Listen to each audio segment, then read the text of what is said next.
Beautiful night, beautiful light, and welcome back to Love, Peace, and Happiness Tarot.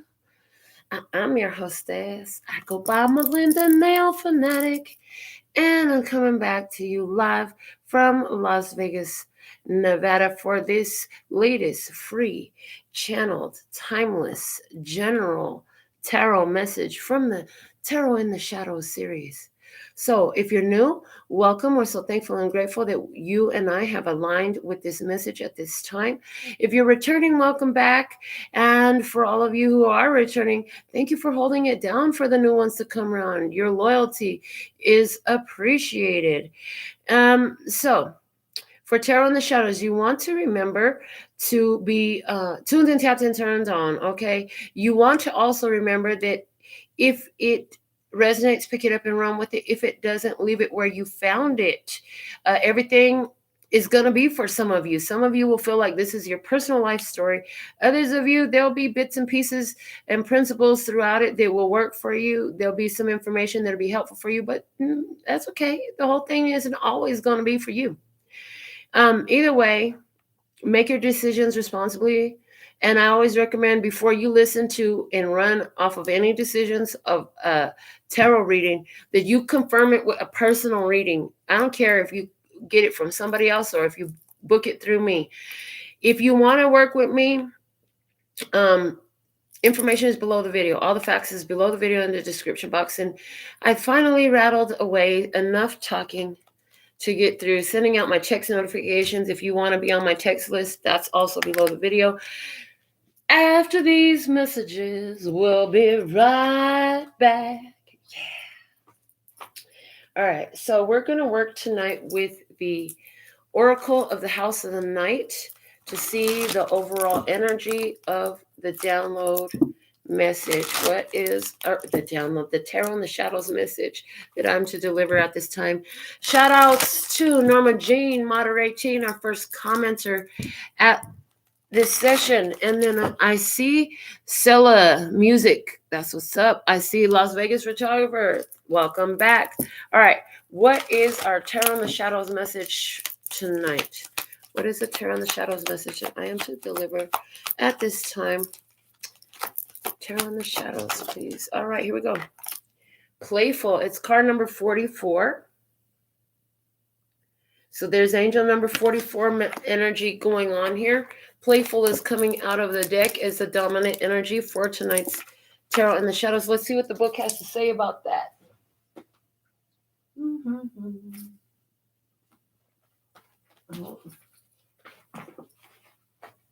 Oh my goodness.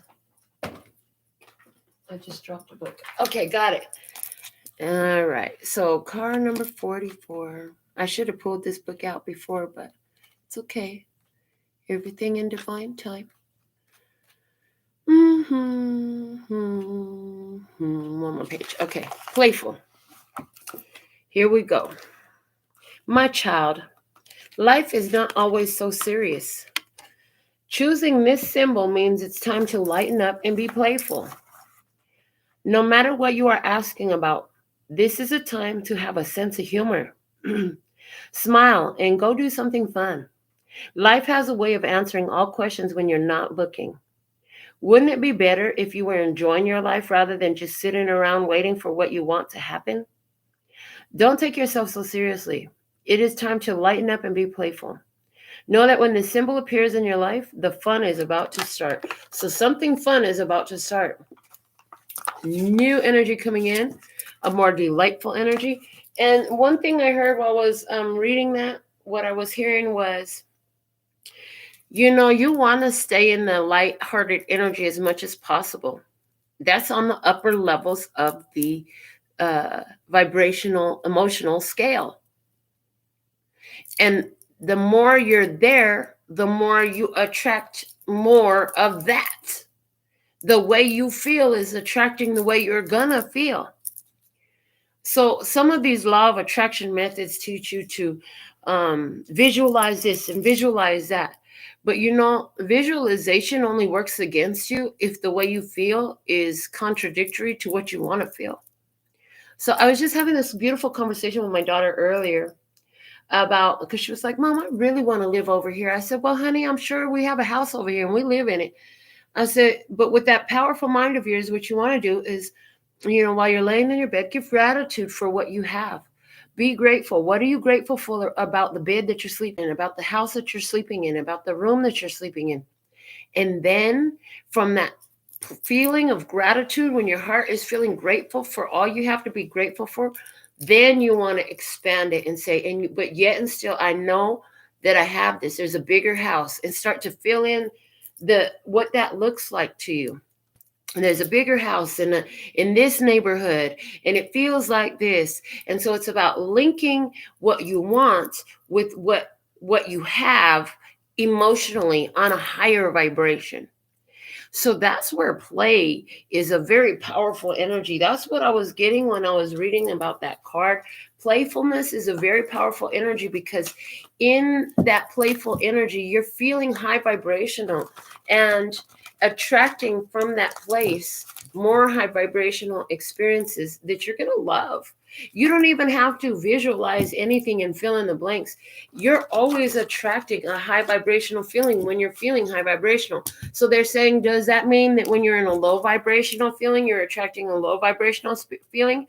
No, there is no source of low vibrational feeling. The low vibrational feeling is just a dissonance from that which you really are. The low vibrational feeling is just a dissonance from the authentic self. And why do I do what I do? Because I absolutely love and adore empowering the authentic divine nature in my brothers and sisters of humanity, because I know that the more of us that live there, the more of us that are there, and that raises a vibration and frequency on earth for all humanity. So let's see what we have for tonight's Tarot in the Shadow message from the P&Q Oracle, please and thank you. What do we have for tonight's Tarot in the Shadow message from the P&Q Oracle? What do we have? What do we have? Okay, here we go. This is it. From the P&Q Oracle for tonight's message. This is Q's card. It says Grandma in the throne. Grandma in the throne shuffling. I love it. So, Grandma in the throne shuffling. I love doing tarot readings. Can I just say, I love doing tarot readings. I couldn't do as much productivity and productions for you if I didn't. And I love why I do it. So, Grandma in the throne shuffling is what Quentin drew. Is that a red around blue? And there's a red X over her head. And this over here in the red glittery marker also looks like an airplane flying. Okay. So what I'm seeing off of this, first off, you have a lot to say. Okay. You have a lot to say. Your whole body is blue. So you're a speaker. You're a communicator. Okay. But that circle of red around you, it looks to me like you're sitting safe and secure. You know you're secure. You know your needs are met. You know you're taken care of in this 3D physical experience. That airplane that I see an airplane right here. It looks to me like package delivery is on the way. Okay. It looks to me like that. So we'll see what else comes out from this in the playful energy. But immediately, one thing that I'm getting is I love doing tarot cards. If I go too long without doing tarot cards, I don't feel right. Like I get a craving for the tarot cards. So playfulness, what does that look like for you? For you, it's probably not reading tarot cards, and that's perfectly fine. There's nothing wrong with that. We all have our own tastes and desires and likes and dislikes. So this is about you finding what you like and doing that and doing that and doing that over again. So you have some sort of creative talent and ability to provide something to this world. And it can only come through you. Nobody, like my Las Vegas photographer, She takes some amazing photos. And you know what? There's nobody gonna see the world through the camera lens the way my Las Vegas photographer does. She does videography as well. She does a lot of stuff with graphics and stuff like that. But nobody's gonna see the world through her eyes. They're not gonna present the images the same way she does. That's not what they're gonna do. Her vision and her creative eye is her own. Only she can do it the way she does it. Honey, ain't nobody gonna do these nails, slay these nails the way I do. I'm the only one that do my nails because I'm the only one that could do it like I do. Ain't nobody out there do tarot readings exactly like I do. They do it their own way. We all have our own way to do it. So now there's this message coming through of, honey, floss and gloss. Floss and gloss your talents, your skills, and ability. It makes our world so much more interesting when you do. All right, let's see what else we have coming out for tonight's Tarot in the Shadow message. We're going to use the Tea Leaf Fortune cards and pull 3 factors and see what are 3 main factors of this experience that's coming through tonight. Now, this one came flipped over, but it stayed in the deck. So they said, leave it in the deck. Don't let it come out because it didn't come out. But what you need to know, and I'm going to flip it back over and put it back in the deck. If it comes out again, it needs to come out. If it doesn't come out again, then this has already been done, but it deserves honorable mention. And it's the broken bridge, unsuccessful outcome to a problem. That's staying in the deck. Okay, so somewhere you had to break a bridge to something in your past is the way it's coming through. And what that was separating yourself from an unsuccessful outcome to a problem. You saw that shit was never going to change. There's 1. You saw that shit was never going to change. There's 2. And you said, I'm going to remove this from me. There's 3. And you did. You separated. It was unsuccessful. It was a fucking problem. If it would have continued, all you was going to do was stay in a fucking problem. So you let it go. You broke that bridge. At the bottom of the deck right now, the clouds, temporary problems. See, with it being at the bottom of the deck, the clouds is here talking about temporary problems, okay? Just like clouds move in and out, not only your emotions, but your life experiences evolve and they shift and they change. I heard the problem with a lot of us, the problem, as we're talking about problems, the problem with a lot of us is we keep staying so focused on the problem that the problem never has a chance to move away. Because every time we wake up and we think about that same fucking problem, all we do is bring it back into today. And it didn't get to go away. It's like pulling it back. And the thing is, requires reprogramming of the way we think, reprogramming our thought processes. It has to be deliberate and intentional. It's fucking free because once you learn this technique, it ain't cost you shit to do it. Unfortunately, it's not always free unless you find somebody like me who's willing to open our mouth and talk about it for free. Oh shit! And here we go. Open your mouth and talk about it for free. Certain things are so good they should be given away for free. All right. The other thing I'm getting is you've been through some temporary problems. You're coming out the other side now. So let's see what are the 3 factors for tonight's Tarot in the Shadows message. Ooh, money path. A path with money is waiting for you to find it. You have the money path. Let's see what else we have for you tonight. The second one that came out was this one. The bear is danger, especially in money matters. Oh, wow. I heard it's a bear market. What does that mean? I don't remember, but I did hear it's a bear market. Okay. So you have a money path waiting for you to find it, but there's danger, especially in money matters. So let's see. Interesting. Let's see what the third factor is. The nest, an emotionally secure, loving family is important to you. Okay. And it's interesting because I kept getting mother bear energy here. And the way these cards are looking, I'm not so worried about money now. I do feel like maybe you've been through some money matters. And I do feel like, you always have to make wise choices with regards to your finances. Otherwise, you could be really setting yourself up for some problems that you don't want, right? But I feel like most of the problems are behind you right now. And what I'm seeing is with the nest, the bear, and the money path. The bear is looking at the money path and the nest is behind it. I see a mother bear here who is determined to get some money because it's about protecting her children, her nest. Okay. I see that. Now, I also see that there could be somebody who has a appetite for your money path, something like that. So let's see what we have coming out of the dedications for tonight's tarot and the shadow message. What is it? Dedication for tonight's tarot and the shadow message? Let's find out. All right. It's from Sam Cooke. It's a change gonna come. I was born by the river in a little tent, whoa, yeah. Just like the river I've been running ever since. It's been a long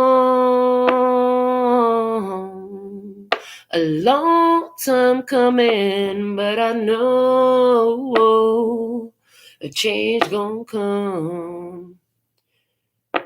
Oh, yes, it will. It's been too hard living, but I'm afraid to die, 'cause I don't know what's out there beyond the sky. It's been a long time coming, but I know a change gonna come. So I feel like you've been through some hard financial times. You've been trying to protect your children, protect your nest egg, protect your health, protect your family, protect your home, protect your family, protect your family. An emotionally secure, loving family is important to you. A money path is opening up to you. That's why you're circled in security. This red is indicating me root chakra. This is about feeling secure in this physical world. Because you show up as blue, you're speaking from a place of security. You know you're safe and secure in this physical experience. That is valuable, okay? Anywhere where you've been looking to get some financial matters taken care of, because you know you have this nest to protect. What is that nest to you? Is it your home? Is it your business? Again, is it your family? Is it your children? What is it? Is something important to you? The money path to opening that up, you're looking right at it, baby. You're looking right at it. And you put yourself in a protective stance for your nest, okay? So let's see what's the guidance for you at this time. Boundaries. Honor and set boundaries. Honor and set your own boundaries, okay? Some of you are at this time setting feet on that money path. You're beginning to see the beginning of prosperity. You're on this path that you're walking, and prosperity is on this path. You're going to have boundaries, because others will love to come in and take what you got. It's easier for them to try to take it for you than to do the processing and the healing that will be required of getting it for their self. So be on guard about those things, and that's what your boundaries here serve to protect. The bottom of the deck is expansion. You've expanded your consciousness. There was a time where your energy was so open and you were just so giving, to a place where it was detrimental and unhealthy for you. Yeah, there was a time when you didn't understand that boundaries were a healthy thing. And there was a time where you began to learn about boundaries, okay?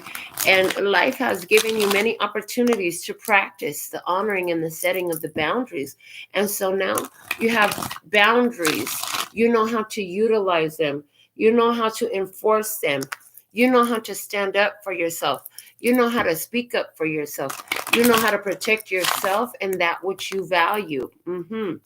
Yeah, you've gone through a huge spiritual expansion, and you're not a pushover anymore.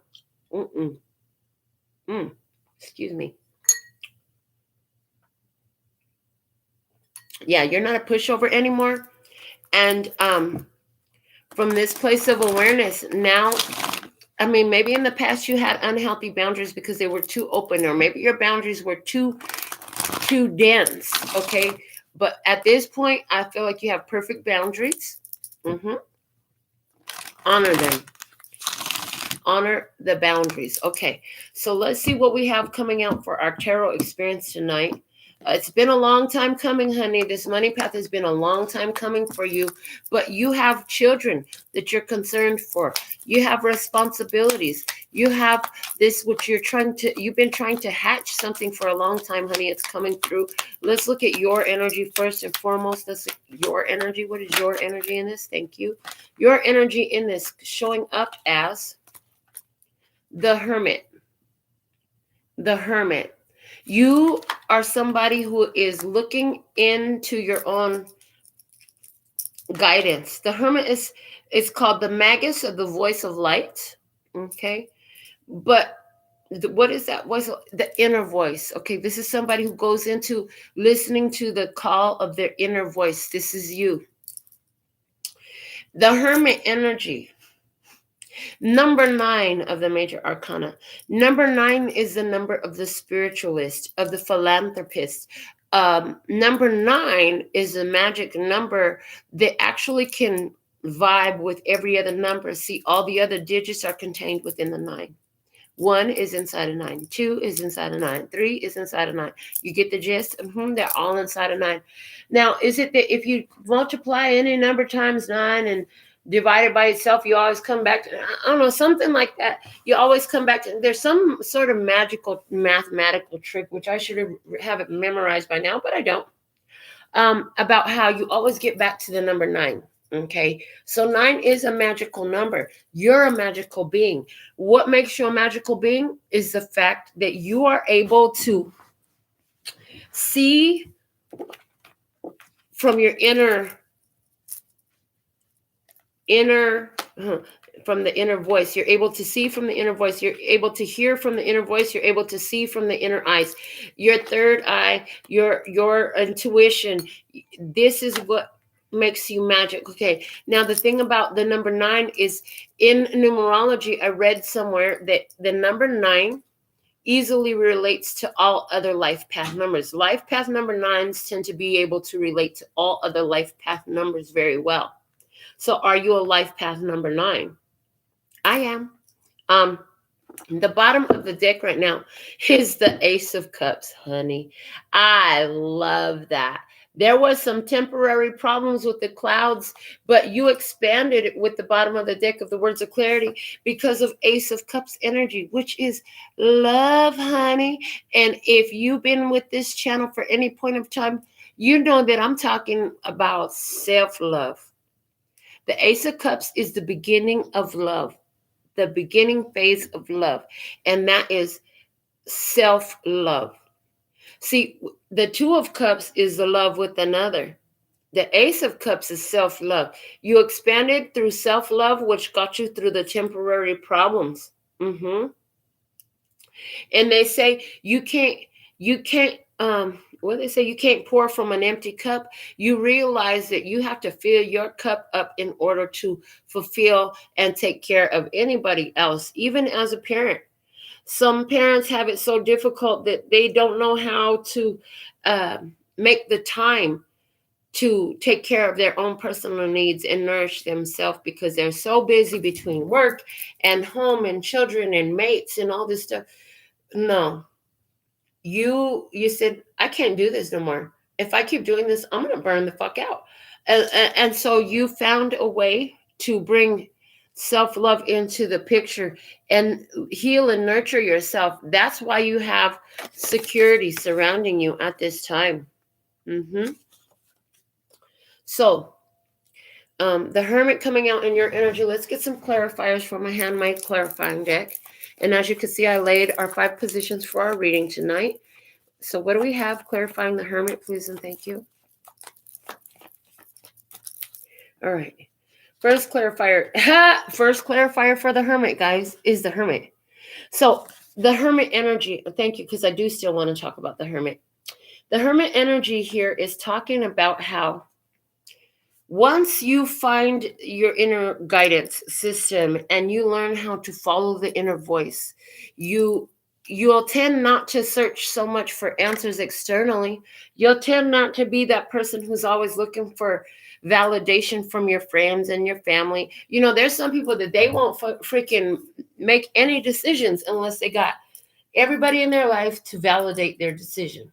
Then they'll feel comfortable with moving ahead. Oh, but let anybody tell them different, and now they're fucking confused and they don't know if they should go with this person's idea or that person's idea. But at no point are they turning to their own idea. Yeah, you're not that person. You're not looking for other people's ideas anymore. You found your inner light. Now, one thing that happens with the Hermit card, in the traditional tarot, the Hermit is journeying in the middle of the night, in the dark, okay? And he's out on this mountain road in the wilderness, and he's got a lantern, and he holds it, and it shines the light. So, one thing about you, when it's dark in this world, you shine the light for yourself. Okay. And because you shine the light for yourself, it's interesting how others can see that light sometime and they gravitate towards that light. Some will come towards you because they see guidance from you. You teach them. Thank you so much for your love donation, High Priestess. Others will come to you because they want to take your light. So I get awareness. Be aware of these things. The Hermit does have the light. So others who don't have their light, you can shine their light. I'm hearing the phrase way shower. You are a way shower. Okay. You're somebody who, you do things out of the kindness, love, and generosity of your heart for others. Let's see what else we have clarifying this Hermit in your energy. The Four of Pentacles. Okay. So the Hermit energy is telling you it's time for you to protect home and protect your heart and hold on to what you have. Protect your resources, okay? There's the energy of protection. The Four of Pentacles is safeguarding what you have, wanting to hold on to something, okay? All right, let's see what else we have. The Queen of Pentacles. Taurus, Virgo, Capricorn, feminine energy. Okay. The other thing, why I didn't see this earlier, the Hermit energy talks about Virgo, the zodiac sign Virgo. So for somebody here, where is your Virgo placement at in your birth chart? What house does it sit in? Do you have any planets in Virgo? If you do, or if you don't, what house is it in your birth chart? What can you deduce from your Virgo placement? And I keep hitting this heart chakra bowl. And that Four of Pentacles is giving me heart chakra. So there's a Virgo who's trying to hold on to what they have. There's a mama bear who's trying to hold on to what they have. The Hermit also talks about a solitary figure, somebody who spends a lot of time by themselves.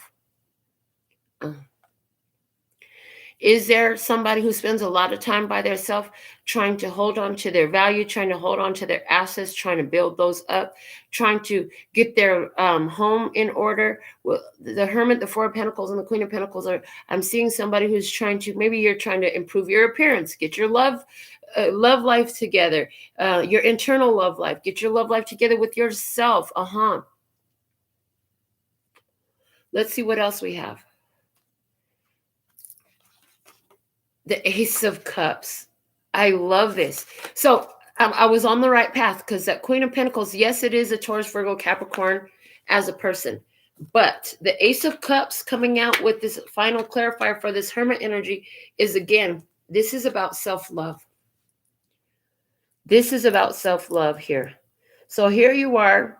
You could be spending some time in prayer, in meditation, alone. Somebody could be taking a trip to the wilderness by themselves, whether that's literal or symbolic. And this is about healing and protecting your heart and what you hold most dear. Okay. And this is about self-development through self-love. The way these cards are coming out, and what we've already channeled here today. You know that in order to take care of your children, you got to take care of yourself. If your heart, then I'm getting this. Fathers, be good to your daughters. Your daughters will love like you do. Girls become lovers who turn into mothers. So mothers, be good to your daughters too. So the song coming through, love it. This is about you taking care of you so you can be a better parent for someone. For someone here, there is a person who's trying to hold on to something that what they really need to hold on to is self-development. I'm hearing what they really need to hold on to is self-development and healing their heart. Okay, but there's somebody here who needs to open up their heart in self-love. I hear it's so easy for you to care for other people and they are surrounding you and what they got going on and what they think, etc. But more weight needs to be put onto your own emotional well-being and your inner guidance system. Your true connection to God is not through some tarot reader, not even me. Your true connection to God is through your heart. There it is. That's the message. Perfect. Thank you. Come through, come through. I love when you do. Okay. So what I got is this is about you connecting through your heart to develop and bring in the resources that you need to sustain yourself, okay, and to take care of your children and your family and your home. This is connecting through your heart to what? What are you connecting to through your heart? Didn't we talk about in the beginning of this message how important emotions were if you're going to do this stuff intentionally? See, you may not understand the way the inner workings are of these laws of this universe, like the law of attraction, which is the most popular law of attraction, which is the most popular law of the universe, and the first law of the universe, okay? And the thing of it is, whether you know about them or not, they're always working for you. But you got some wisdom now. And through self-love, you're learning how to use your emotional energies to manifest, okay? If you didn't know how, you've already got some techniques here at the outset of this message. We talked about it. We talked about not just visualizing in the idea of I don't have it, I want it, but appreciating what you have and getting in that love space, that feeling of love and so much appreciation and gratitude for what you do have. And then adding in the details of asking for what you would like to add to it. This is a successful method for expansion, okay? And the thing is, you're always attracting, and you're either attracting the love or you're attracting the dissonance from the love. There is no source of darkness. There is only a source of love. God is love. There's only a source of love. And if you're sitting there saying, no, there's the devil, there's the shadow, I want you to go into my community tab here on YouTube and watch the 2 videos I posted about Lucifer to help explain why that exists and how it exists.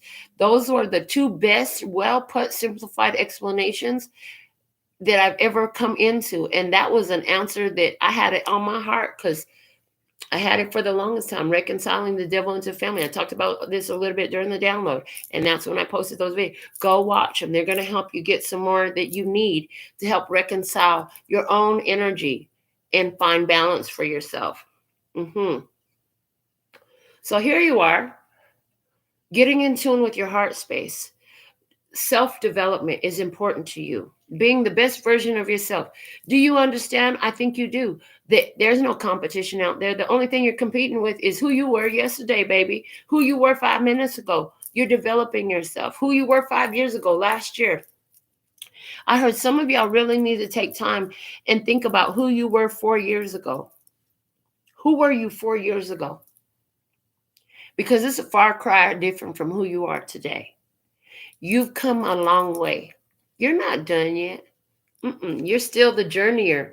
You're still traveling with that hermit. You're still traveling. And things may be dark outside, but you got light inside. And you know what? Like I said during the download, they can tell you how where your body can be and mandate laws about the physicality. Honey, they can't tell you how you can feel, and they can't tell you how you can think. The only one in charge of that is you. And I see you taking charge of that. The bottom of the deck is the Fool. For me, this Fool at the bottom of the clarifying deck is a confirmation of what we said about the broken bridge that showed itself, but they said, put it back in the deck. It's not coming out today. You already did that. You broke some bridges, okay? You burned some fucking bridges down. You know why? Because you didn't need that to have access to you or you to have access to it. Good job. Good on you. You're a beautiful soul. You are valuable, and you have to honor and protect your worth. If you don't stand for nothing, you'll fall for anything. I heard, and you have in the past. You fell for a whole bunch of bullshit that didn't last. But you know your value and your worth now. And now you're standing up for something. You're standing up for you. You're standing up for your heart. You're standing up for your value. Yeah. Let's see what else we have. From my handmade oracles, clarifying your position. Look at this, is beautiful. We scribbled this one down in one of our live sessions. It's the check line card.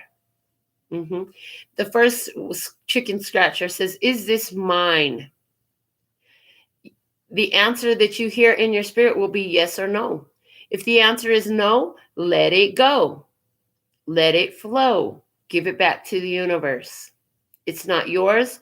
You're being empathic. You're being spiritually sensitive to the energies that surround you, even if they're not visibly, physically in your presence. If it is yours and you get a yes, then it's like, what can I do to transmute this? And so here you are. I see you're checking yourself. It's about your inner guidance system. And haven't we been talking about the inner guidance system this whole time? How perfect is this message already? Your inner guidance system. Check yourself before you wreck yourself. You know, my sister is so different than I am. And that's why this video was on ready to go, but not gone live so long. I was preparing for the video, but I was on the phone with my nephew, and we were talking about the differences in my sister and I. One thing that's different in my sister and I is that where I'm constantly taking responsibility for things in my life and taking actions to improve the value and the quality of my life and myself and my self-love. She is somebody who points fingers a lot, and it's your fault and it's his fault and it's her fault and it's their fault and it's their fault, their fault, their fault. And so when you're pointing the finger and you're saying it's your fault, you point one finger of power over there. The other three fingers of power are still pointing back at you. 3 is the number of creativity. How are you in power here? How are you creating this situation? Where are your thoughts? Where are you entertaining low vibrational energy instead of letting the light in? Where are you sitting here sulking in misery about the shit that has happened in your life instead of trying to figure out, well, where's the blessing in this? If everything is always working out for me, how was this working out for me? How did this tragedy in my life serve to benefit me? How did this tragedy in my life give me wisdom, make me a kinder, nicer person? How did that happen for me? What did I learn from this experience that benefited me? How did I gain skills? How did I show myself how awesome I was by overcoming this here challenge, this here difficult situation, this here traumatic experience? I'm sharing right now to my community tab the video called Transmuting Tragedy to Blessing. if you're in this energy and you want to understand more about that or venture deeper into that, go watch that video. It's very, very life-changing for so many people. And it was a moment of huge epiphany for me. It's raw and real. Go check it out. That's one of my most favorite videos that I've ever produced here through this channel. So you understand you got to check yourself before you wreck yourself. You're understanding that some things in your life will require boundaries, okay? And they will require protection. You understand that not all people are coming from this place of love and peace and happiness just because we are, okay? And so you're understanding how to navigate these energies better at this time by checking yourself before you wreck yourself, okay? Where are you giving your power away to external people, situations, and circumstances? Again, maybe you had some people say some things to you that were debilitating in some way, and you owned that shit. And then at some point you realized that, oh man, I just got that idea from other people. I'm going to stop asking my friends about everything I'm going to do. Maybe they really ain't my friends. I'm going to stop asking my family. I'm going to stop doing what my parents would have did. You know, they didn't have the best outcome anyways. And as a parent, let me tell you, there is no greater wish than to see your child do better than you have ever done. That's awesome. No, everybody's parents ain't on that level. And some people's parents get jealous and upset because you think you could do what I didn't do. You think you're better than me. Listen, some people just got shitty parents. And that was part of our conversation today. Let's see what's at the bottom of the deck, because I could just keep talking. When you spoke, I heard what you said from my own perspective and experience, which was not what you were trying to say. Miscommunication. So is there a connection here where there's been some miscommunication and you had to check yourself? Did somebody say something to you and you pulled back your energy and you had to check yourself and realize, oh shit, I'm coming from my own traumas? See, when you have these traumatic experiences happen in your life, you tend to adopt them into your mentality and run from that traumatic programming. And it has the effect of causing you to continually relive traumas in your life and stresses in your life. So I see somebody here who is healing from past traumas related to love and the heart, okay? I see somebody here who lacked nurturing from a mother figure, and still you learned how to nurture yourself. That's what you're doing at this time. And this is beautiful. So let's see what's at the bottom of our words of clarity. Deceased. So a situation that you thought was completely over and you were completely healed from, there's still some lingering energy in there, but self-love is how you heal from it. And this is where this miscommunication comes up. You have a perspective, and it comes from your dramas and your traumas. Some bullshit you went through then left you with some ideas and some perspectives, okay? They're true. They're yours. We're not unvalidated. We completely, the way you feel is valid. Your feelings are real, okay? But it doesn't mean that you have to continue to operate from that place of victimization, pain, or trauma. It doesn't mean you have to stay there. One thing my mother said to us as children all the time was, just because you were born in the shit don't mean you have to stay in it. You could get up, clean yourself off, and move on. And I see you're in that process now. So from the words of clarity, wanting. This is about wanting.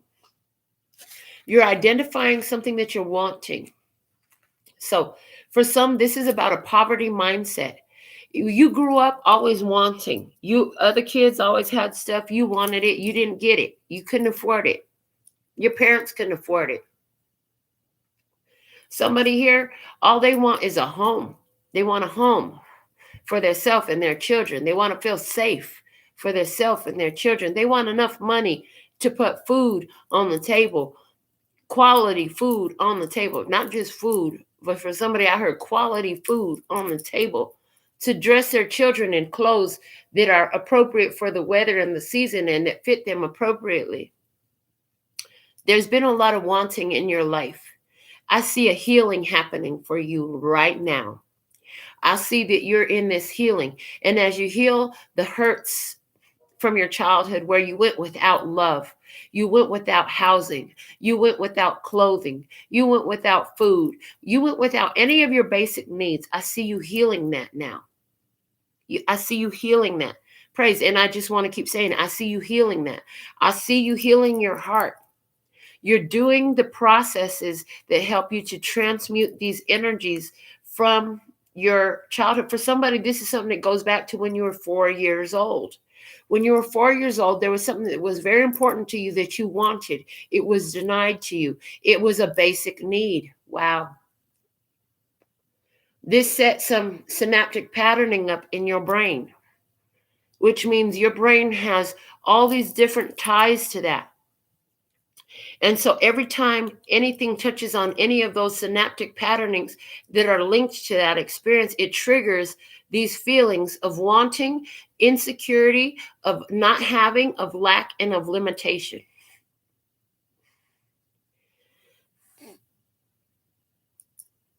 So let's get into our first round of trivia.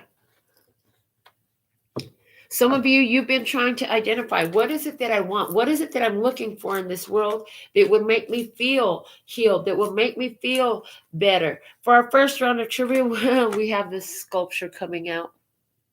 How perfect is that for the Hermit energy that you're sitting in? Double Hermit energy in your position. And we have the thinking man. It's called the Thinker. This sculpture, true or false, this sculpture was originally intended to be a part of a larger sculpture called the Gates of Hell. Is that true or false? True.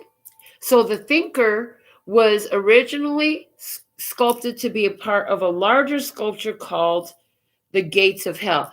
So what you've learned is your thoughts. This again correlates to the download we had. We had frustration and we had joy come out of the words of clarity. You had a choice to make. You could choose frustration or you could choose joy about a situation. Okay.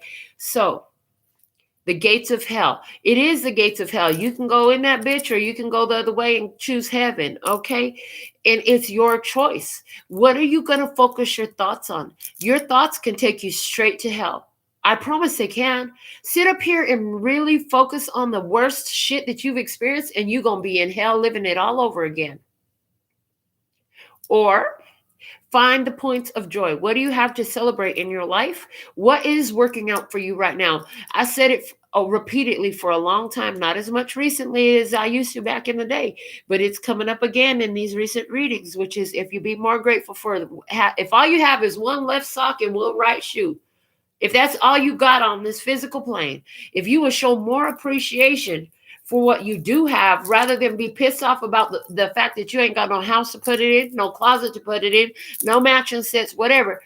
Before you know it, you would have matching sets. Before you know it, you would have somewhere to put them and a whole lot more shit to go with it to where you're like, fuck, I'm going to have to start giving some stuff away. I got too much stuff around here. That's how this works. Appreciation is everything. All right. I gotta blow my nose, you guys. I gotta blow my nose. I can't keep doing this. So give me just 1 second and then we'll go get into the second question is this. The second question is, which of these was also sculpted by Auguste Rodin, the sculptor of the Thinker? Was it David, the Kiss, or Venus de Milo?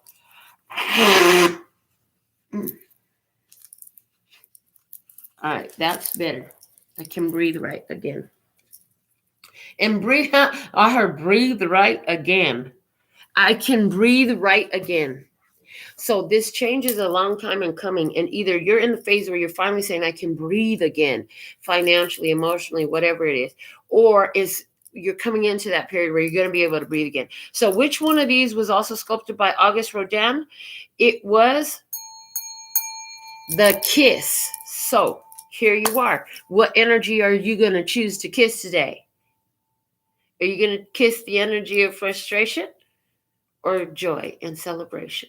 Your choice, whatever you choose, it's up to you. You have power in this. I'm not here to make you codependent on me. I'm here to empower your own authenticity. How can I do that? Because I had to discover my own. Remove the covers from my own. We all have it already. It was part of how you were born. God said he created man in his image. You are divine. This is about getting in tune with that divine energy. Now, they're showing me another reading from my list that I need to share with you, and it's called Own Your Divine Self, You Powerful Human. I'm going to create a post in the community tab about that, and it's going to say, watch this as well. Own your divine self, you powerful human. So there's 2 assignments for you. How serious are you taking this self-development? Because if you're taking it extremely seriously, this channel is a free course that you can't even pay for. Channeled by the divine, by love source God, because God said you all deserve this. So if you don't know how to get to the community tab, you're on YouTube, okay? Go to my channel, and on my channel, on your phone anyways, across the top is the community tab. So on your laptop, it'll be somewhere up there too. Across the top, click on that, and there you'll see the 2 videos that I just shared, okay? Those are the 2. If you're taking this seriously, like a life course training, a free training in self-empowerment and of your authentic nature, then those are your homework assignments. Go watch those videos and see, put your comments in there. Put your comments in there. What did you learn? As you're watching it, put your comments in there. What did you learn? Okay. All right. The kiss. Which energy are you choosing to kiss? Maybe this is you. Are you finding romance? Are you wanting romance? Is it that you're wanting romance? Is it that you're wanting someone to love? Mm-hmm. All right. Name the sculptor of the thinker. Open-ended question. The sculptor of the thinker was Auguste Rodin. Now, here's the thing. The question number 2 gave us the name of the sculptor. So there's no reason that you shouldn't know who the sculptor of this sculpture is. Because we just gave you the answer in the previous question. If you're paying attention, this is your Slumdog Millionaire story, baby. All the answers to the $1 million questions you're developed. You already were given those answers. How? By the step that preceded this one. The answers to the current step of whatever challenge you're experiencing were provided to you in the past experience. The last question, question number 2, in the question itself, gave the answer to question number 3. Now, what is this? Your name. What is your name? Who are you? What are you? Are you your name? If you notice in my videos, I used to say, I'm Melinda NailFanatic. And I used to introduce myself. I'm Melinda NailFanatic. If you notice lately, I say, I go by Melinda NailFanatic and blah, blah, blah, blah, blah. Why do I say that? I am not a name. I'm not even these nails. I'm not this body. I'm divine. I'm God. This is just a fucking focal point. Am I the entirety of what God is? Yes, but fractionalized into one piece of energy. But that one piece of energy, every single atom in creation, atom, ADAM, it's all the fucking same, is directly that divine energy. And this physicality is composed of that. You were given the answers to your Slumdog Millionaire story in your past experiences. If you did the check line to process those past experiences, within that is the guidance for whatever challenge is in front of you today on this money path, honey, where you get paid. So what does that payday look like for you? Is that payday 1? And if the payday card comes out, I might just fall out, just warning you now, because there is a payday card. I just saw it in my head. What is your payday? Is your payday a love connection? Kisses that truly matter? Is this payday the kisses from your children? And they're reminding me, my nickname for my children is they're my diamonds. Mickey, Dominic, Millie, and Millie, and Princeton and Quentin, those are my diamonds. They are my payday. And watching them be the best versions of themselves and overcoming their challenges, because my children have had real challenges in their life as well. It's such a joy to be the mother or the mother figure to them, because 2 of them I didn't birth. But honey, they my babies and they know it. So let's see the energy of this experience. What is the situation? As usual, the first card, your position, took almost an hour. It always does that. All right, let's see what we have in the energy of the situation. What's going on here? The High Priestess. The High Priestess also represents the zodiac sign of Virgo. So if you're a Virgo sun and moon, that means you were born on a new moon in Virgo. Okay. That's important because with the sun is the conscious. With the moon is the subconscious. The sun is the outer. The moon is the inner. Okay. There's balance in there. Okay. It's the light and the way the light is reflected. Okay. Oh my God. The High Priestess also talks about secrets. Not gonna lie. The High Priestess talks about secrets. Secrets that are revealed. It could be good secrets, sacred secrets. It could be esoteric wisdom and knowledge. This is why the High Priestess is also your tarot reader. This situation could be talking about y'all taking this free course to empower your authentic divine nature and taking it seriously. And it's free. People would pay thousands if they knew this existed. This is why who is here freaking matters. People tell me all the time, your videos should have this many views and that many views. You know what? The videos have as many views as they're supposed to have. And what I love about my show is the more viewers that are watching my show, the more subscribers that are watching my show are an indicator of where the energy sits right now. They're an indicator of where the energy sits right now. As it grows, the numbers grow. I love the growth on the channel because what's happening is you're out there and you're talking to people about what you're learning and what's helping you. And guess what? Some of it is coming from the show, especially to y'all who've been with me for a minute. New ones who are finding me, you're going to be a part of this. Now, there's more here. For some of you, you're having secrets are being revealed to you because on the table, this High Priestess is looking at the Hermit. Secrets are being revealed to you. You've been asking for some information about a situation or an experience that you can see with your physical eyes, but your spirit is telling you there's something else there. What is that? What is that? What is that? The High Priestess in the energy of the situation talks about you are in tune with the divine. Because you sit in this Hermit energy, you're able to receive the divine voice. You hear the divine voice because you check yourself, because you sit with yourself, because you're checking your inner guidance system. In your inner guidance system, in that through the heart is where God accesses. Your heart has to be open for you to be able to hear the crown chakra, which is where it comes down. God speaks, you receive it through the crown chakra. But if the heart isn't active and functioning, none of the upper chakras are ever going to function.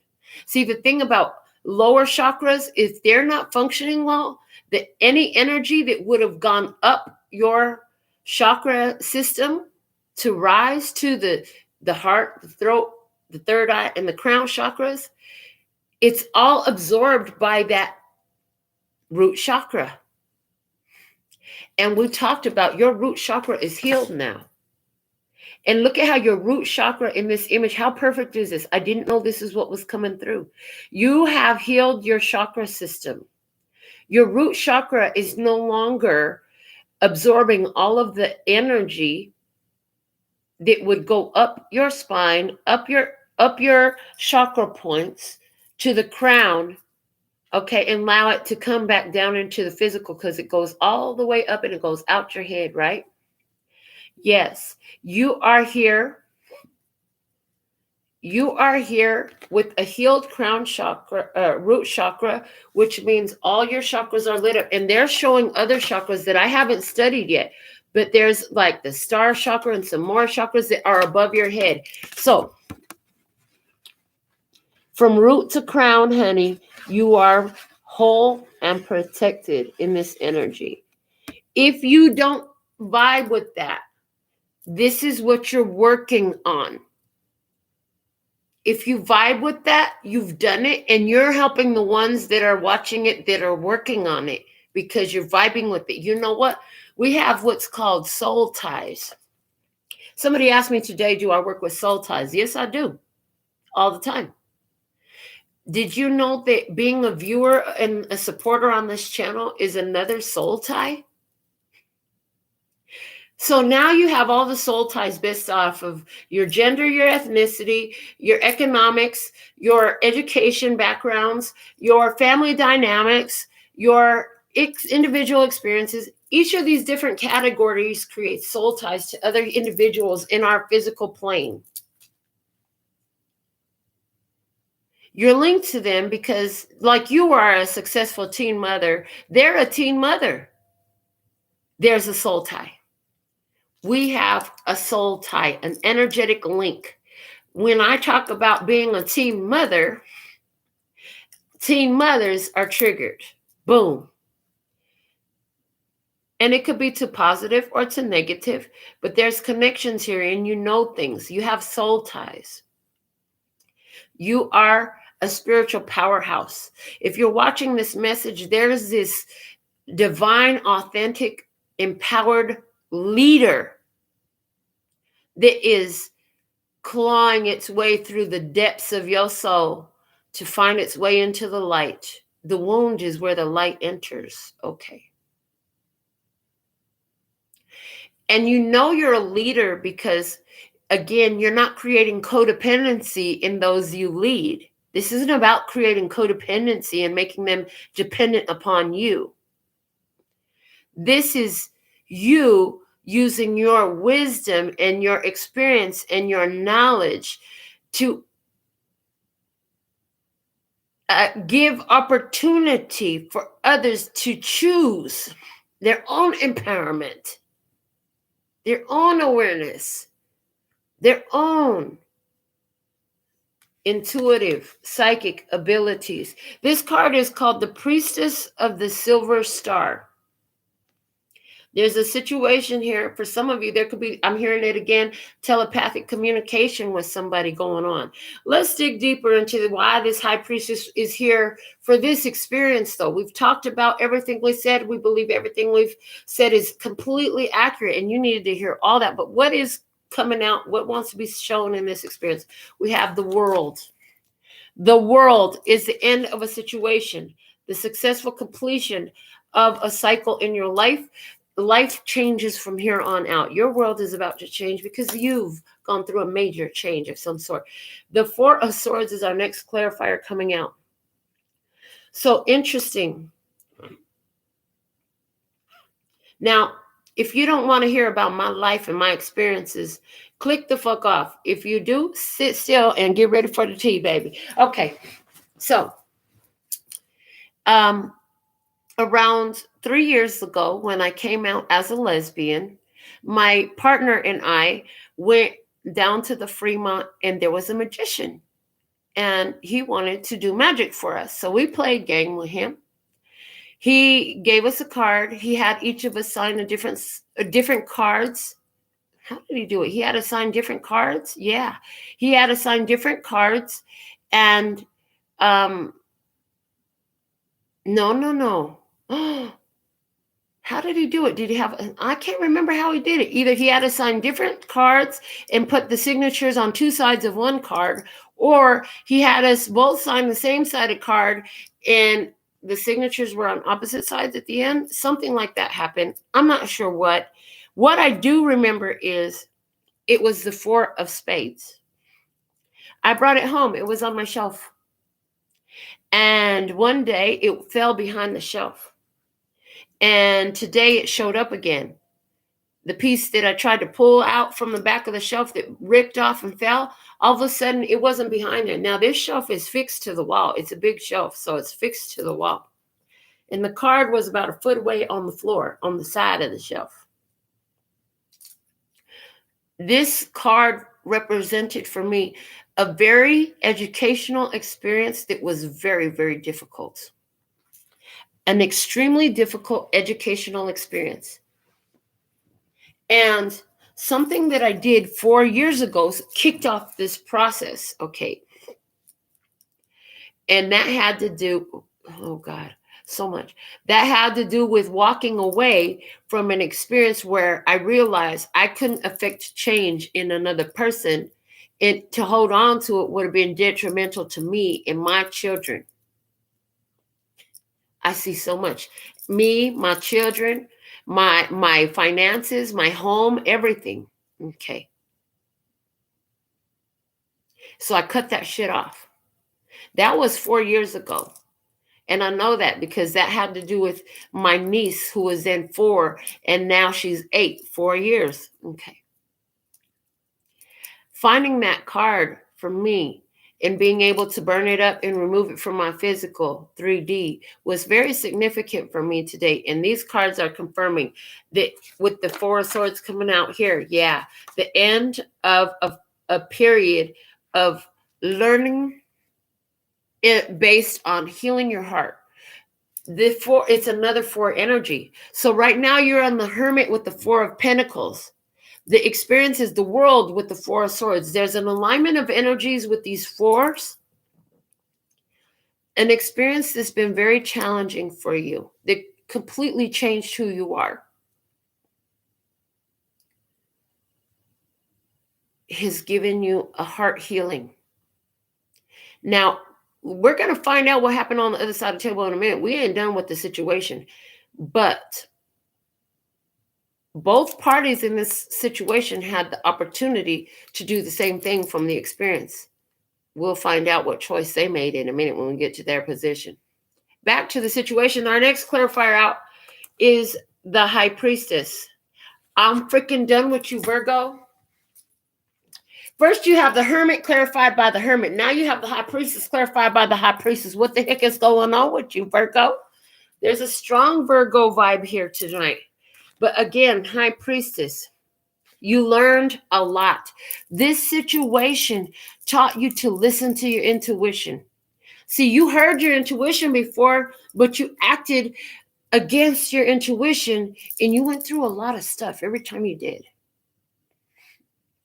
It was important though, because now you ain't got no doubt. Now you know the intuitive voice like the back of your hand. Did you be staring at all the time? You know it better than the nose on your face. You hardly ever look at your nose. I look at my nose and insanely larger amount of time, a greater amount of time than most people do, because I'll always be on this show and I can't help but look at myself while I see myself on the freaking screen. Most people ain't looking at their nose unless they're standing in the mirror, brushing their teeth, doing their makeup, something like that. So like the back of your hand, maybe before you knew your intuition, like your tip of your nose, you could only see it when you really looked into the mirror. But you started spending more time looking at your own tip of your nose, looking at your own intuition through an experience that brought all these crazy challenges. And in each one of those crazy ass challenges, your intuition spoke. And every time you ignored it, you were like, fuck, that was my intuition again. Dang. And that happened enough until now. You're the Hermit.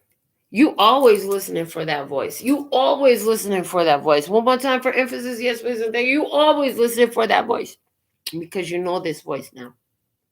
Now you know this voice like none other. The High Priestess is your third clarifier. Let's see what else we have. Clarifying the High Priestess is the 8 of Cups. 8 of Cups. The world said, it's over, party over. It's time to move on. This shit right here has not been emotionally satisfying. This thing right here. So it's like you're on step 8 of 9 steps to get to your wish fulfillment. At step 8, you reach a fork in the road. You must choose this or that. You can go with this, or you can go with that. You can go with this, or you can go with that. You can go with this, or you can go with that. You have to make a choice. Is this really what I want? No, that's not really what I want. There's a letting go in the 8 of Cups. So here you are holding on to the idea of something that you were wanting so bad that you just couldn't get. Were you holding on to the idea of wanting more than what you had? So much so that it hurt. So much so that you stopped looking at the appreciation for what you do have. Okay. So here you go. All right. Somebody here with this Eight of Cups, you're moving away from letting go of wanting so much, which is creating more of a having energy because you're focused more on having, on what you have. I have. Beautiful. Now, I have is the Taurus energy. It also relates to earth and grounding, and it also relates to this root chakra energy. Okay, let's see what else we have. Eight of Cups. The Eight of Cups also talk to me about minding your own business, because you get emotionally caught up in stuff that don't serve you well to get emotionally caught up of. With the Eight of Cups, yes, everybody has different shit going on. You have to be attentive to where you allow yourself to focus your energy, though. You can't get caught up in everybody's everything, because you got those soul ties. These aren't people that you're probably, most of them you'll never meet in your life, but you influence and you assist by holding the energy of choosing to get in tune with that self-love energy and self-develop your empowerment and your authentic divine nature. So, with that being the truth, the most effective way to be of assistance to anyone in any day is to continue to raise the high vibration. You'll be more effectively assisting in the way that makes your heart fly. More people by staying in the high vibration, because when you're there, the energy that you have is so much more intense, and it promotes pure positive energy into all your soul ties. Can you see what I'm saying? Our next clarifier says, whatever it takes, that is what I will do in order to spend my days and nights with you. Determination. In this experience, you learned what to let go of and you learned what to hold on to. The letting go and the moving on, yeah, you've done that from somebody physically in the past. Some of you are here finally doing that emotionally and mentally. Somebody used to take over all your thoughts and all your emotions. They don't do that no more. They don't hold that power over you anymore. You stopped giving them that power. And you said, shit, it's all my fault. The four fingers are now pointing back at me. I hold this in. When you have it all here, instead of like this, you now hold it in the palm of your hand. You can bring that five finger in and create change. Praise. You hold it. You hold the power to create change in your life by transmuting these experiences. Praise. Praise. The only way you can do this is by being honest with yourself about where you're at and where you'd like to be. But in the place of appreciation, you've got to find appreciation for what you have to elevate out of any experience into the next level. In this experience, the situation says requirement. This is all required. This must happen. Anywhere where you had some physical item come back into your physical experience and you burnt it up, that was necessary for you.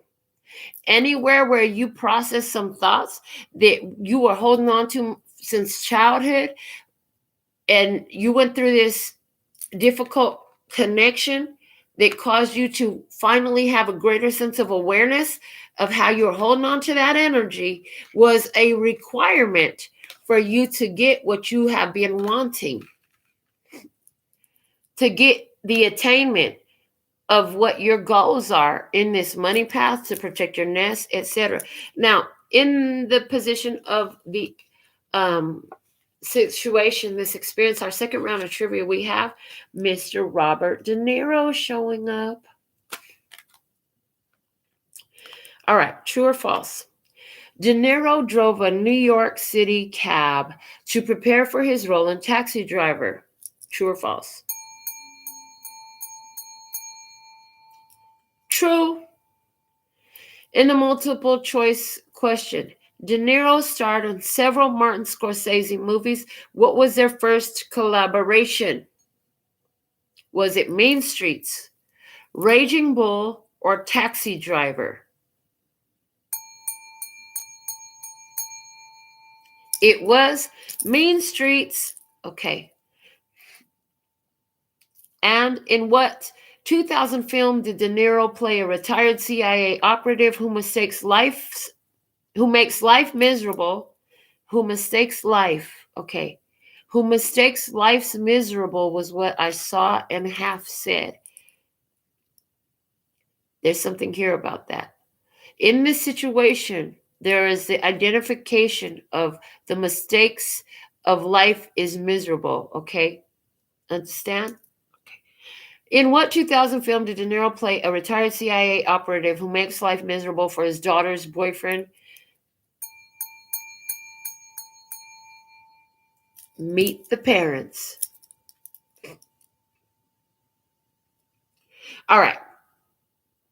What I'm seeing in this situation is you had a lot of anger in you at some point about what you were wanting, about not having what you wanted, okay?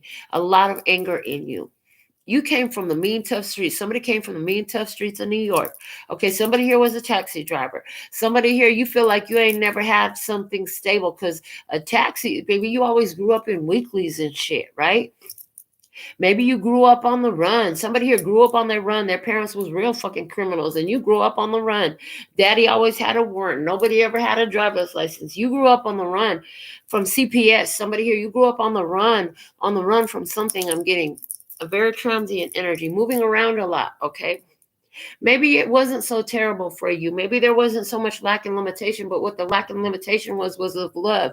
You grew up on the move because your parents were military. They were business people. Somebody's parents were in international business, and you grew up with all the money you could ever want, but no mother to protect you, with no parents to love and nurture you. They were too busy making they money that they wasn't giving you no love. Okay. Mean streets. Somehow you became the mean streets. And this situation was about healing your mean streets, okay? Meet the Parents. What this did was put you in tune with your childhood issues and how it correlates to your parents and your upbringing. Mommy and Daddy wasn't all that. Again, with the father song from what's his name is. You know who I'm talking about. Yeah, that one. So you had to meet your parents on a different level.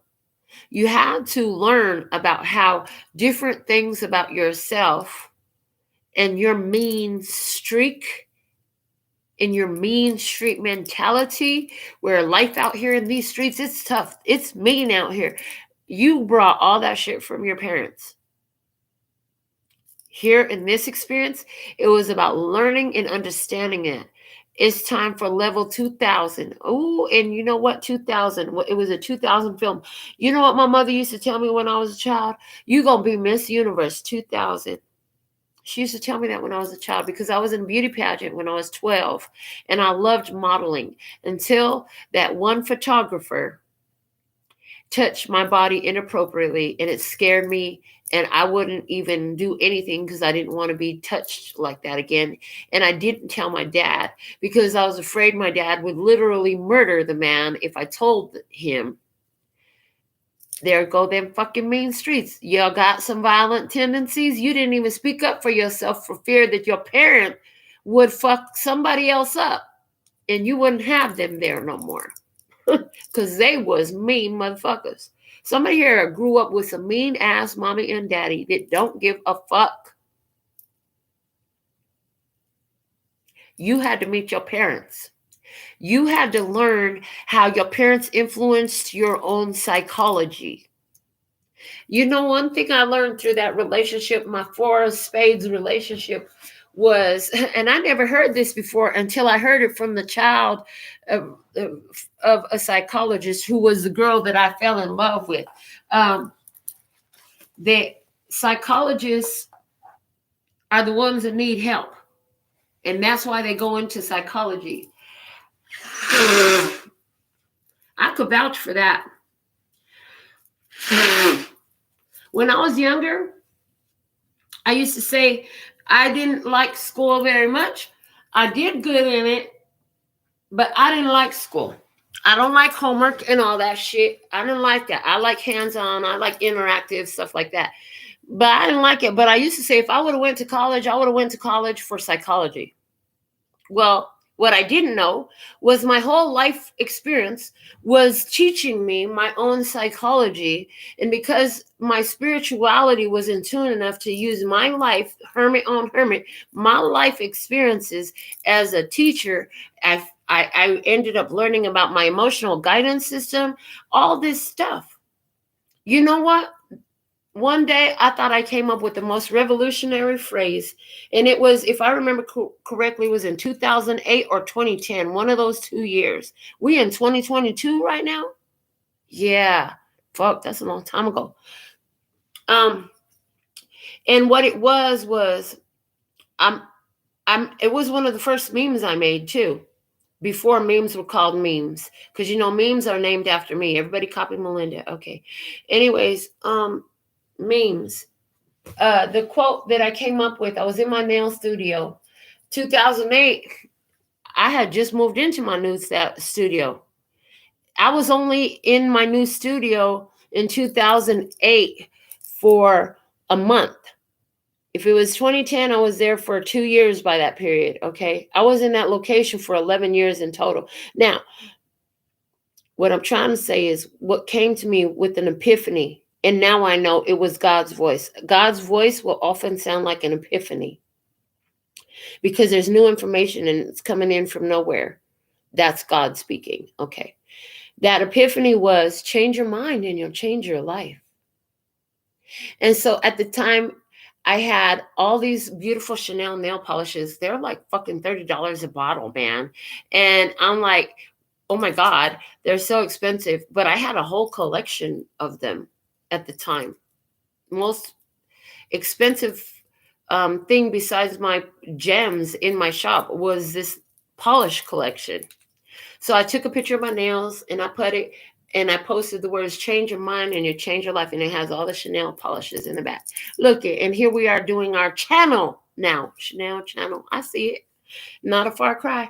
And it's all been about changing my mind to change my life. Ever since then. And that's what I'm here doing. So again, for some of you, this situation is about you spending your days and nights with me. How interesting, because I do the download in the day and the shadows at the night. Taking this course, I really feel like this is an invitation to take this free course, to change your mind so you can change your life. Everything else applies towards something else in your life. But that is an invitation. Continue to watch the show. Continue, because there's empowerment happening here. This is about meeting your parents, okay, in this experience, however it works up for you. Because your intuition has already correlated it to something in your life that is true. That is accurate. All right. Other side of the table. The Ace of Wands. So for some of you, this other side of the table is talking about spiritually. I'm getting as below, as above, so below.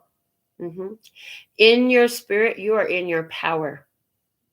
Abso-freaking-lutely yes. You are in your spiritual power because your physical is yielding to your spiritual. Your physical is yielding to the spirit voice with this hermit energy all over your position, with the check line here, with the thinker here. All you want to do, the wanting right now is all you want to do is make sure that you've checked with your spirit before you take any action. That's not so bad for a want. That's not so bad. Interesting. The Ace of Wands, that's a Leo, Aries, Sagittarius energy, fire sign. This is the seed of a new beginning. The Ace of Wands is a seed of a fresh start, the seed of a new life. This deck calls it the Lord of the root of the power of fire. For me, the pursuit of fire is about actions and passions, okay? Mostly actions, the physical things we do. When I say passions, I'm talking about creative acts. Understand? Okay. The Ace of Wands can talk about a new sexual partner showing up, a new romantic person in your physical experience. The Ace of Wands can talk about somebody started going to the gym. This could talk about new routines for you. This could talk about new behaviors.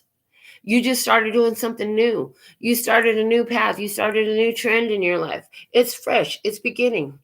You just got something. The best way to change a habit is to form a new belief around that habit. Okay? As I smoke my habit. And you know what? I'm going to tell you something about what I just got for myself, since we all in my tea anyways all the time. Oh, well, I'm going to tell it. So I believed that smoking cigarettes was bad for me because that's all you ever heard, right? And so I had a lot of judgment about my smoking. In order to try to make it better, I decided I'll switch to all natural cigarettes. So if you smoke tobacco, I definitely suggest this brand. It tastes delicious, especially if you like a menthol cigarette. I should reach out to them and see if I could be an ambassador. I'll fucking promote them every show. Maybe. Anyways, the whole point is, they're all natural. If you're going to smoke nicotine, please smoke all natural nicotine. And what I love about this one is it says on the bottom here, you see that? Tobacco in water. It's still natural. It's still natural, baby. That's important to me. So my beliefs around smoking used to be, oh, that should have killed you. But my beliefs around smoking started changing. And I smoke natural cigarettes because I'm not smoking all the bullshit chemicals that they put into it. Why the fuck does the FDA allow that? Can somebody please tell me why the lady on the corner can't sell tacos to feed her kids legally without going to get some fucking license and a place and a whole business? Why can't she just make the shit out of her kitchen, sell it out the front or back door? You know what I'm saying? Invite people in to sit at the table and have food to eat. Why does she have to go get a fucking license when these motherfuckers could sell you poison? And all the other list of bullshit. I feel like there should be a class action lawsuit against the United States government for illegally allowing so much bullshit to be done to humanity when they knew damn well that that was detrimental to the well-being of the community. The United States government supposedly was put up for the people. What the fuck has they done for us? Approved laws for, well, I'm so grateful for the infrastructure. Well, I'm bitching and complaining because we're choosing frustration now. Look at that. I could choose frustration. Look at how that just happened here. That was an example for you. I could get pissed off about all the shit about the U.S. government. They do a lot of shit about any fucking government in the world, about our society, about the religious clergy is shit like that. I could get pissed off about a lot of shit. Or could find what I'm grateful for it. I'm grateful that we have roads and signal lights. I'm grateful that whenever there is a need for emergency services, they're available. And that I could call a number and they'll show up. That I'm grateful for. I'm grateful for street lights. I'm grateful for the electrical system. I'm grateful for the fact that there are rules in place that help with the idea of maintaining some order in our world so that we can all choose for ourselves the areas where we have freedoms. Okay. So something here about what you just saw happen. This is a requirement in your life because of my intuition just screamed the requirement. The new day. Okay, so this is we're in this position right now talking about the other side of the table. So your physical experience is yielding to your spiritual experience. Your spiritual experience is subconsciously making a shift right now between going into the negativity and the bitching and the complaining and going more into the praise and the gratitude and the appreciation. In that energy, you're attracting new situations and circumstances into your physical 3D. And for someone, a new person is showing up. A new routine is showing up. A new habit is showing up. And that's what we were talking about, the habit and the change in mentality. So at one point, because over the years, I've been smoking pretty much since I was 15, since my father committed suicide. I've been smoking cigarettes. And I just said that out loud for the first time in my whole life. And I just realized that right now. Whoa. Off and on. The longest I ever stopped was for 8 years. Throughout the years, I'll just, all of a sudden, I won't crave cigarettes anymore and I'll just stop. It usually is when I got a new pack and I have the first cigarette and it tastes like death and I don't want it. Listen to what I just said. And it tastes like death and I don't want it. And then I throw the whole pack away, throw it out the window. Last time I did it, I specifically remember throwing a whole pack as I was going down the highway and threw it right out the window. And then at some point I started smoking again. And probably about 12 years ago, I'm hearing. And throughout this period, there would be random and sporadic times where I would stop, like I said, for 3 weeks or whatever. And the last time I said, okay, God, are we about to stop smoking in a minute? It feels like we're about to stop smoking again in a minute. Because at the time I was having a hoarse voice from it. My voice is not hoarse from smoking right now. My voice was hoarse because, there was some danger in the car the other day and I went the fuck off. I lost my shit. So you need to know that in this situation, no matter how healed you are, you still might lose your shit from now and then. I was like, what the fuck? Can't you say this little car? I was pissed because I was already having a stressful day. Anyways, the point of it is, but I didn't actually, my grandsons heard me. Anyways, point is, voice isn't hoarse from smoking. What I heard when I asked, is it a time to stop smoking? They said, well, actually, Melinda, smoking is very healthy for you, spiritually especially, but it is healthy for you. And since it's good for your spirit, it's good for you. Why? Because you're constantly transmuting energy. Didn't you know, this is what God told me, didn't you know that all the medicine women and the healers and the shamans and all these ones throughout history have always smoked? They're big smokers. And what I've gotten since then about smoking is it's a connecting to earth energy and fire and air energy all at the same time. You are the water. It's all 4 elements. That's why smoking. And in your energy, the 4 elements show up with the 4 of Pentacles that came up in your clarifiers as well. So there's something new coming up in your energy. Okay. And for some, it's a new habit. And for somebody here, this is about you making peace with your need to smoke and understanding how to do it in a better way, because you need to smoke. You're transmuting too much energy. There's something here about coming in with the energy and releasing it. As you blow that smoke out, it does something to release the energy that you're constantly transmuting. You are of such a high frequency vibration, and that's why I was thinking about it earlier, that you're counterbalancing so many energies at the same time. And during the download, I showed a video. You know what? Go watch it in the download. I showed it in the download, and it talks about the numbers of lower vibrations that you counterbalance from your position of peace. And it's like 70,000. And I mean, it's crazy. The numbers are astronomically huge. That's why it takes less of us tribe to effectively create change in this world. All right. Clarifying your Ace of Wands.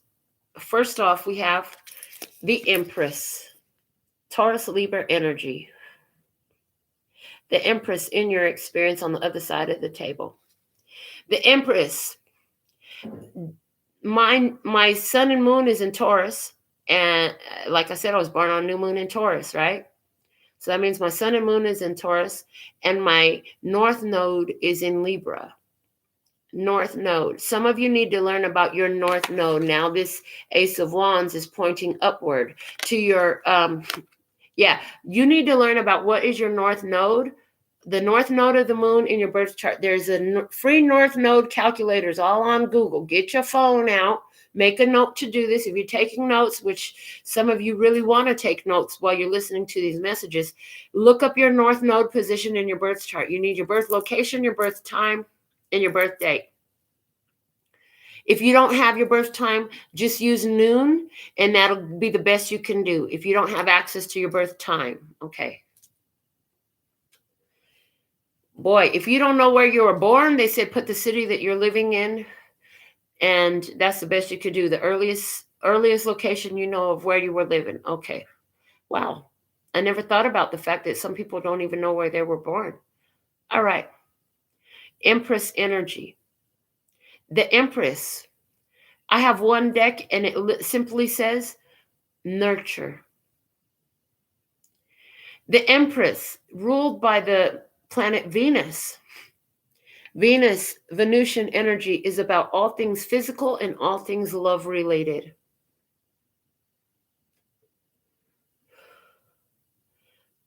The Empress is the divine feminine. She is all four queens of the tarot system. That means she is the queen of physical resources with pentacles, of thoughts with the swords, of her actions with the wands, and of her motions with the cups. And spirit is with cups in my readings. Sometimes spiritually guided actions come up with the Knight of Wands. Okay, but the queen is in the tarot system, the receptive quality. So receptiveness comes up with the Empress. She is a divine receiver, not just of the wisdom as is spoken of in the High Priestess. The High Priestess is the divine receiver of the divine knowledge. The Empress creates in the physical world, having attained and passed already the key of the High Priestess in the tarot. Now she has the ability to create in her physical experience. Okay. She has to the ability to create and nurture things in her physical experience. And what she gives her focus to grows. Now, to become the Empress will require that you go through loss and lack and low vibrational thoughts, low vibrational emotions, and low vibrational experiences overall. And through those, you heal and you grow. And in this, you become the Empress.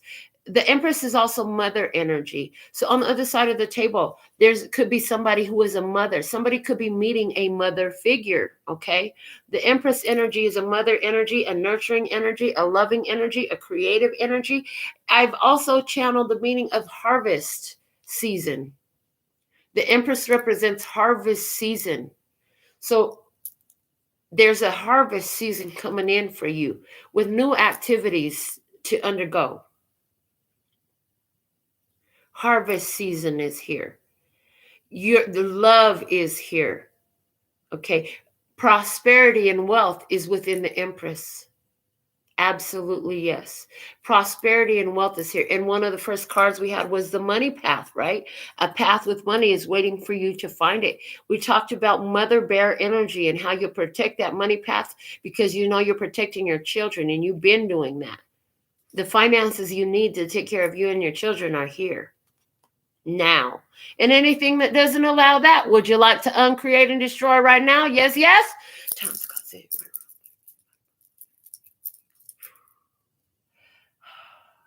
Praise. And as I clear that energy, I felt an infusion of energy come straight through the crown. Yes, that was beautiful. Oh, yeah. I hope you feel that. Can you feel it? Can you feel it? Can you feel it?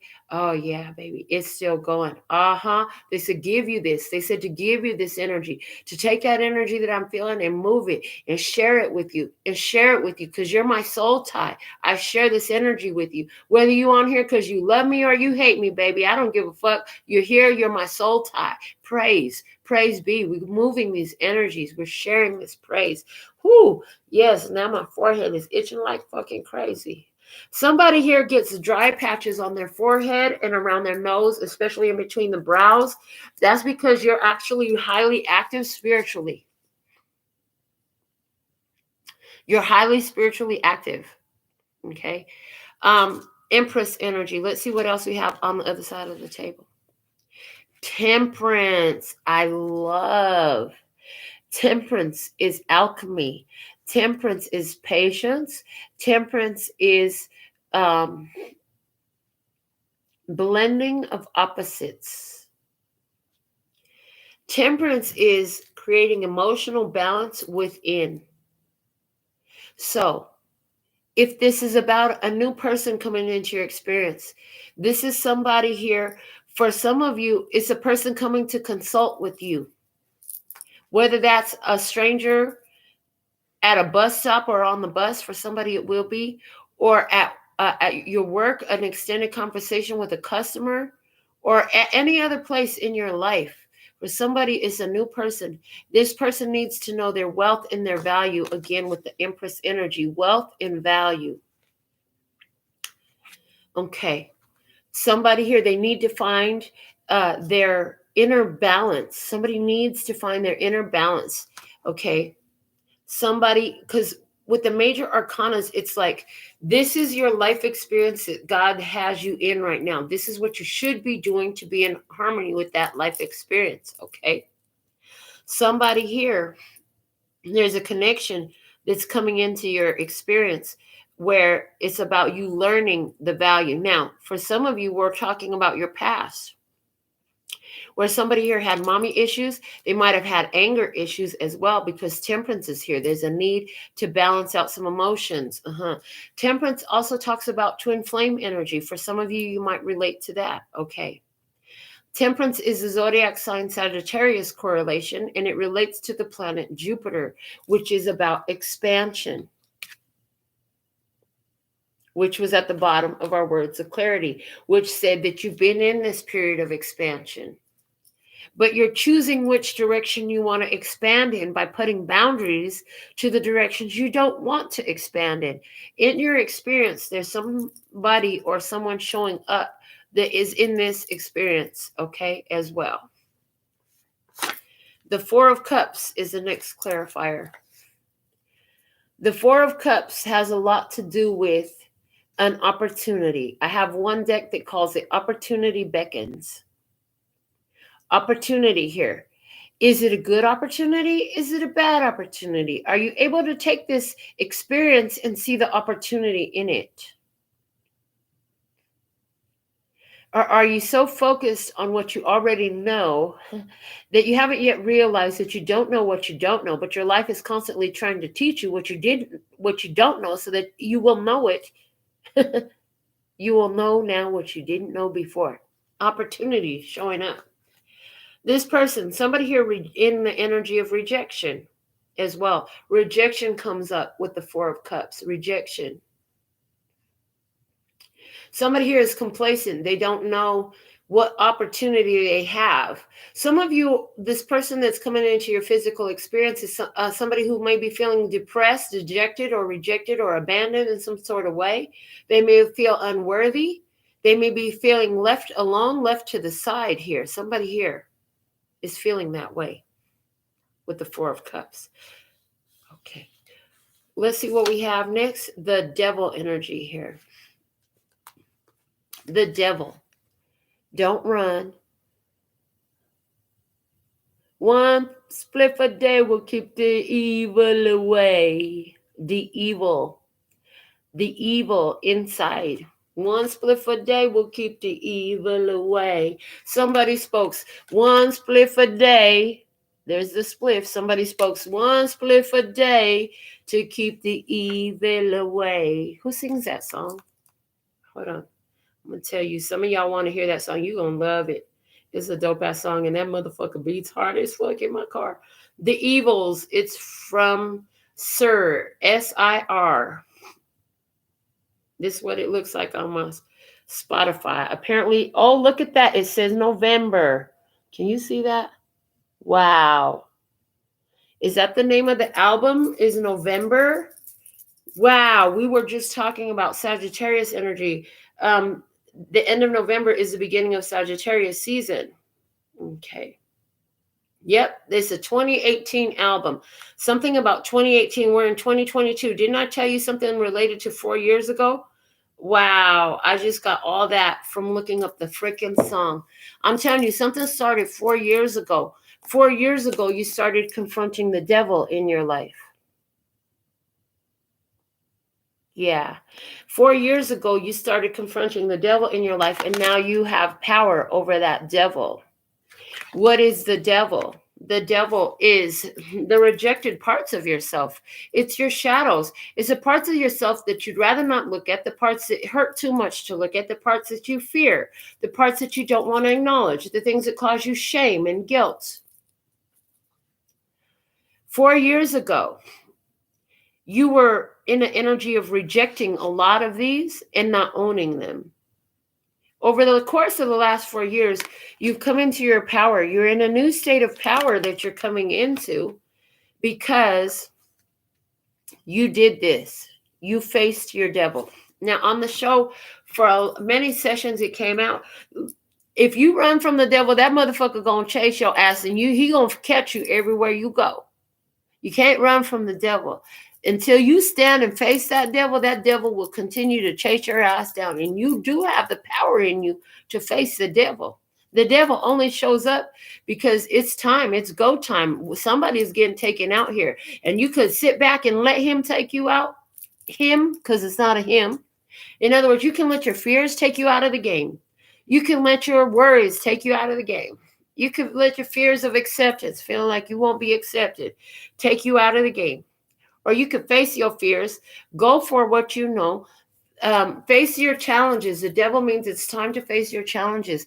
And what I've said over the years too is your challenges only exist to show you how fucking awesome you are. Without challenges, you wouldn't know what you could accomplish. I really feel like for most of you, this is all about you. For some of you, there's a new person coming into your life. It could be a Capricorn as well, because the devil's zodiac sign represents Capricorn. Is Capricorn Saturn? Hold on. Capricorn,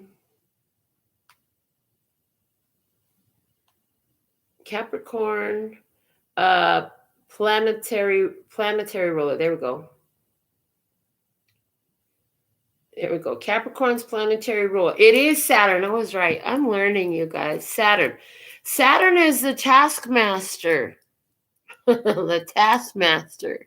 Saturn is the challenges in the work that you don't necessarily want to do, but bitch, you better face it because this devil ain't gonna fucking let off of your ass until you do. Saturn also brings huge rewards in accomplishing those challenges. Now, one thing about the zodiac sign Capricorn is it's ruled by the sea goat, but it also has the regular mountain goat in its imagery for the symbolism of Capricorn as well. And one thing about mountain goats, honey, they climb where no other beast dare go. I'm going to tell you that. So that lets me know that this journey you've been on has taken you where you ain't never been before. Okay. Norma Jean, we'll get to your question at the end of the session, baby. So, and as I'm staring at this Ace of Wands, I'm like, yes, okay, but we're still gonna read for you. Okay, the Capricorn and this mountain goat energy. I'm gonna pull up some images. Mountain goats, they go where other creatures just cannot go. They scale mountains. They scale mountains high, steep, and it's just like, how in the fuck do they get up there? And I'm just putting in goat on a mountain. And I want you to see these images that are showing up. This one's really awesome. Look at this shit. It's crazy.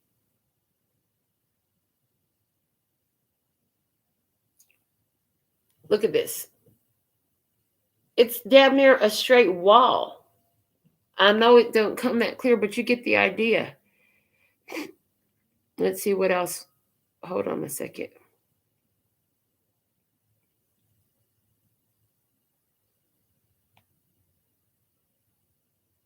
Wow. Look at this.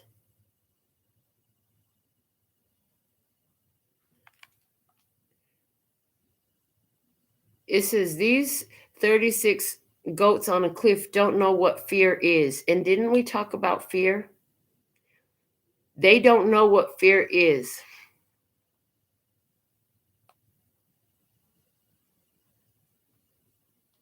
Wow.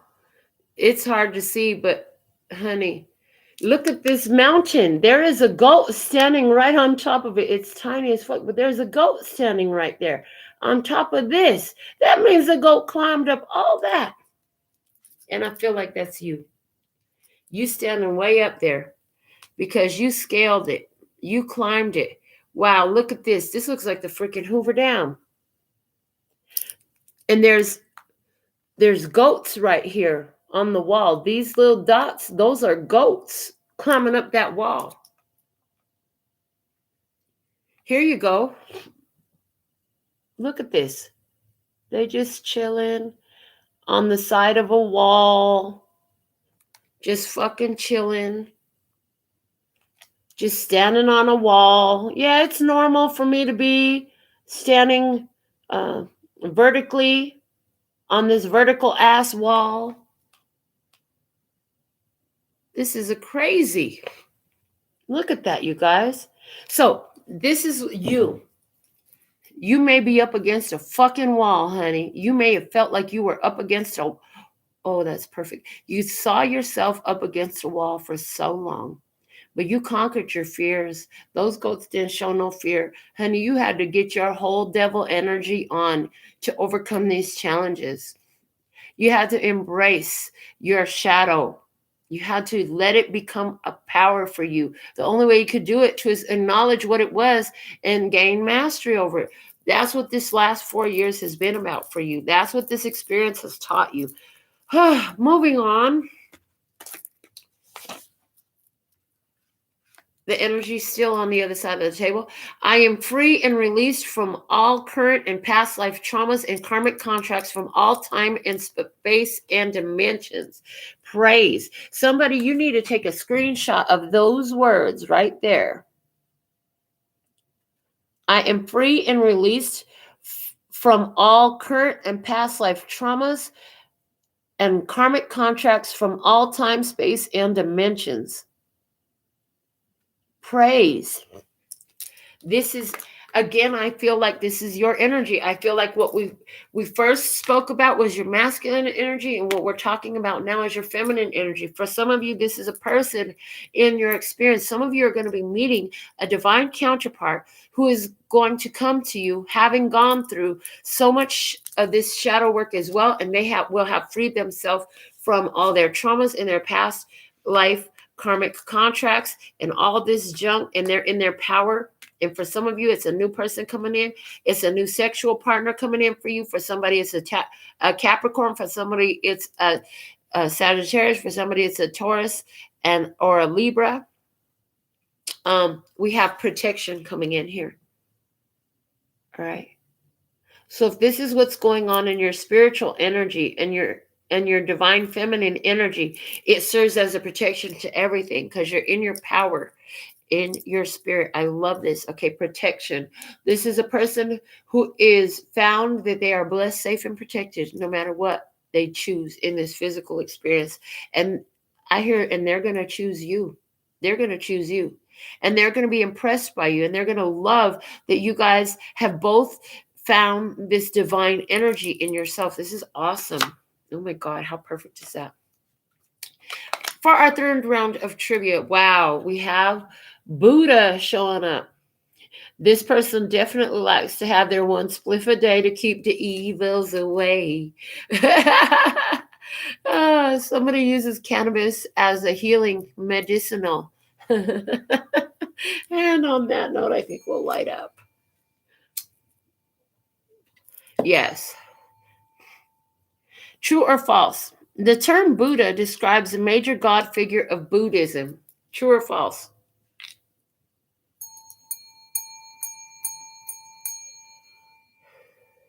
False.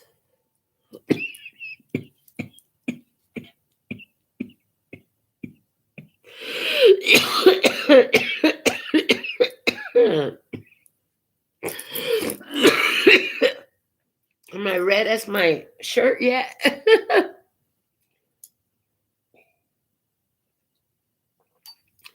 Again, true or false? The term Buddha describes a major god figure of Buddhism. False. A Buddha is a spiritually awakened human. There have been 28 people considered to be Buddhas. Okay. 28. We're going to talk about that. Multiple choice question. Which of these concepts does not originate with Buddhism? Is it the Eightfold Path, the Five Pillars, or the Four Noble Truths?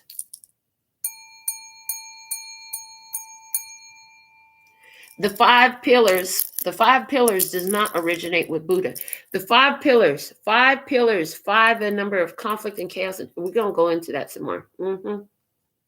Open-ended question. What is the term for the teachings of the Buddha?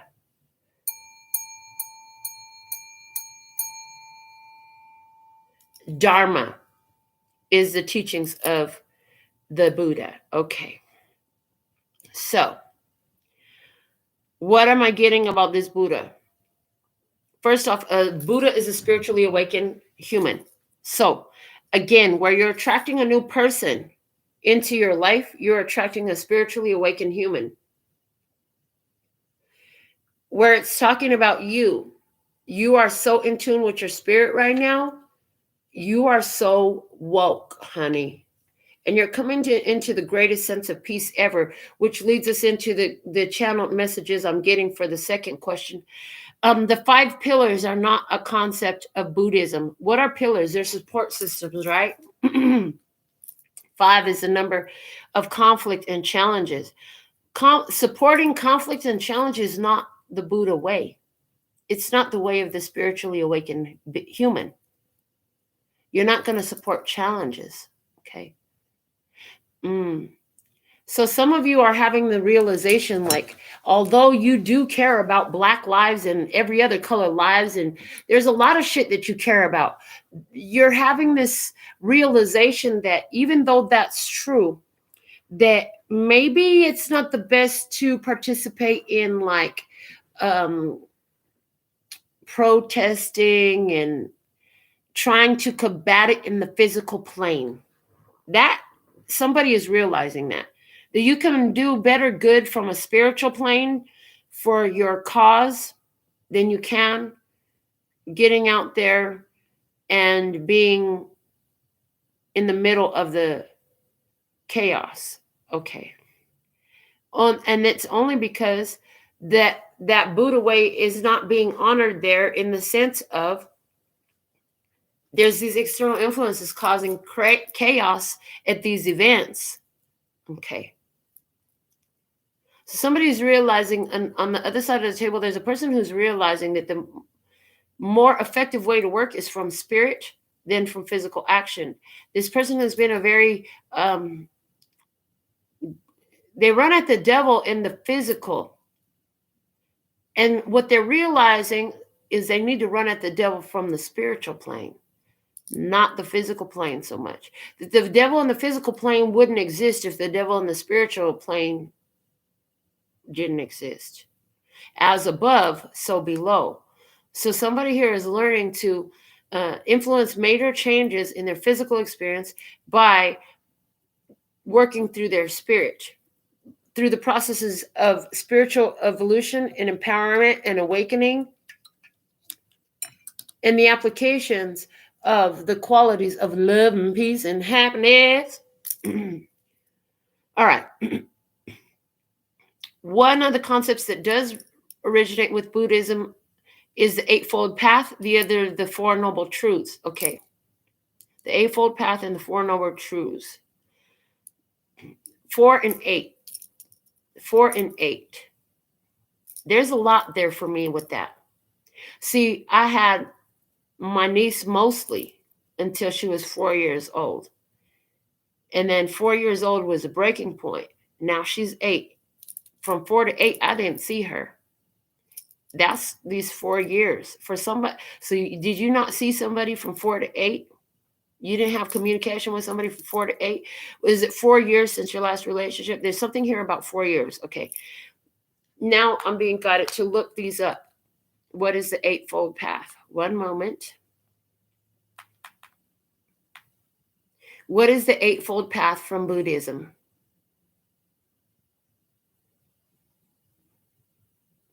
Okay. The Noble Eightfold Path is an early summary of the path of Buddhist practices leading to liberation from samsara, the painful cycle of rebirth, in the form of nirvana. Okay. And they're showing an image. They're showing quite a lot of images. I like this cartoony one. Okay. I'll show it to you. And so below it, it says right livelihood. And going around from left to right, it says right effort, right concentration, right mindfulness, right view, right intentions, right speech, right action. This is the Eightfold Path. Okay. And what I'm getting is this is going to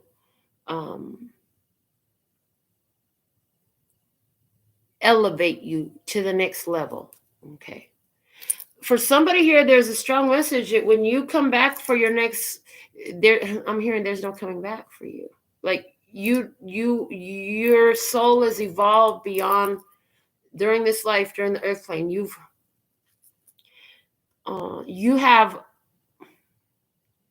You have done so much on your north node. You also have exceeded it. Okay. What are the Four Noble? Oh, here, hold on. What are the Four Noble Truths from Buddhism?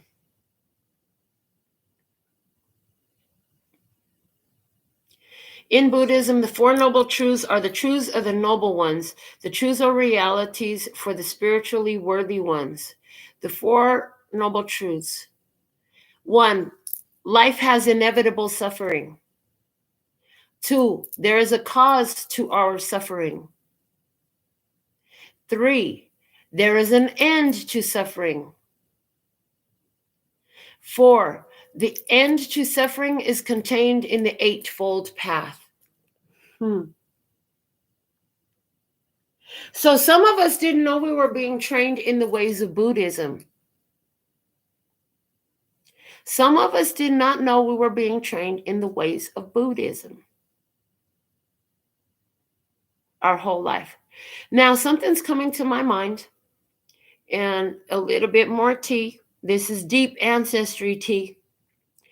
In a conversation with my mother when she was alive, I learned about her grandmother or great-grandmother who was murdered. She was murdered because of her beliefs.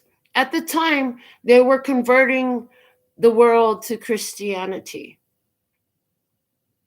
And my grandmother didn't want to give up her Buddhist ways and beliefs.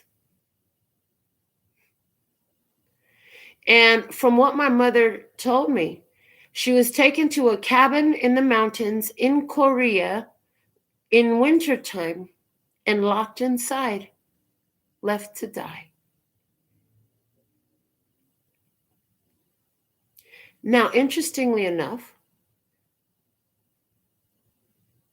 when the boy who was going to be my son-in-law committed suicide last year, my daughter and I sat at the table and we had a very open discussion about suicide, because I had also witnessed suicide. My father killed himself in front of me when I was 15.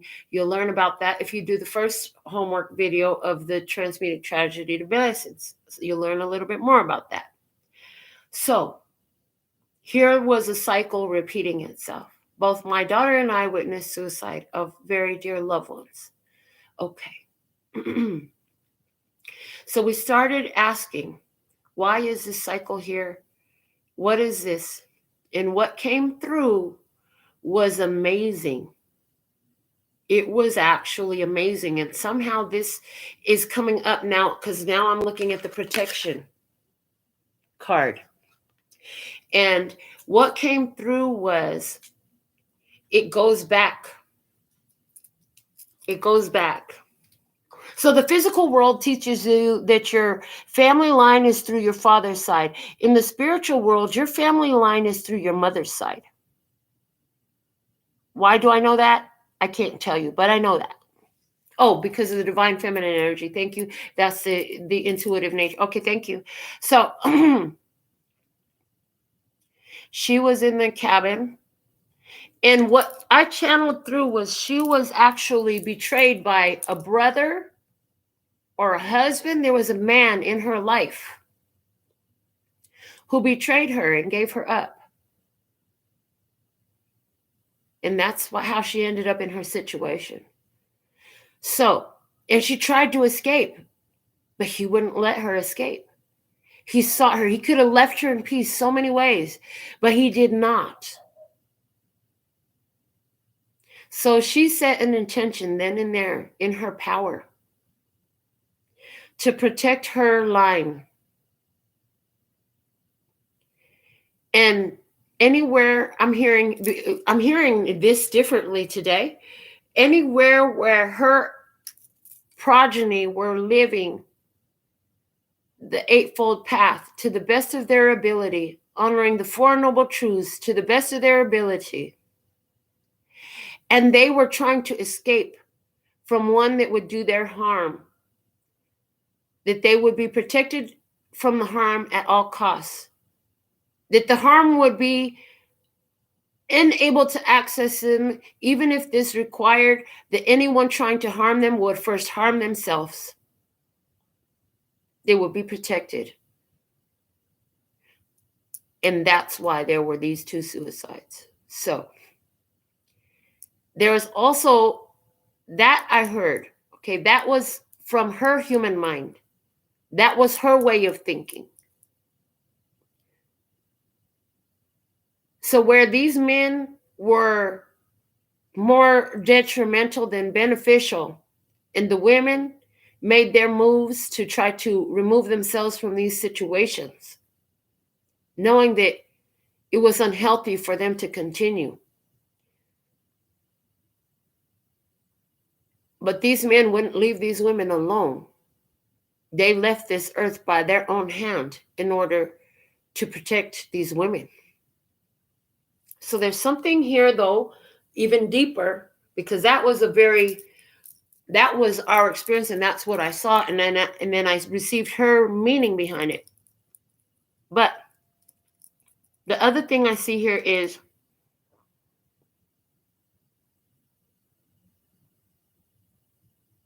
it was all very intricately put together through the shadow. The power is attained. There was so much shadow in these experiences to create the power to find a powerful spell like this, an experience like this, where I am free and released from all current and past life traumas and karmic contracts from all time, space, and dimensions. If you got that, it was all the way for you, regardless of what level of degree you are understanding what's happening. Okay. Don't be sorry for me. Don't cry for me, Argentina. Argentina. That's a compliment. In other words, don't cry for me, High Priestess. Don't cry for me, you psychic. Because if you know anything, you know that it was only through this suicide being a huge catalyst. It's like if I sat down with spirit to do that soul contract for my life that I would be born into when I came here. And I said, you know what? I need the fastest track, most effective catalyst to the biggest awakening any human has ever had. And it was, okay, you're going to watch your daddy burn to death then. You're going to be 15 years old. You're going to deal with the overly submissive mother. You're going to deal with a father who has addictions and rage. You're going to deal with rejection. You're going to deal with racism. You're going to deal with being so extraordinary that the rest of the world can't accept you and don't know what to do with you. So not only will you have abandonment issues, but those abandonment issues will be real. But through all this shitstorm, you're going to deal with sexual violations. You're going to deal with all sorts of violations. You're going to deal with financial violations. You're going to deal with all sorts of violations in your life. You're going to have all this shadow, so much potency. I'm getting 95% shadow in your physical experience.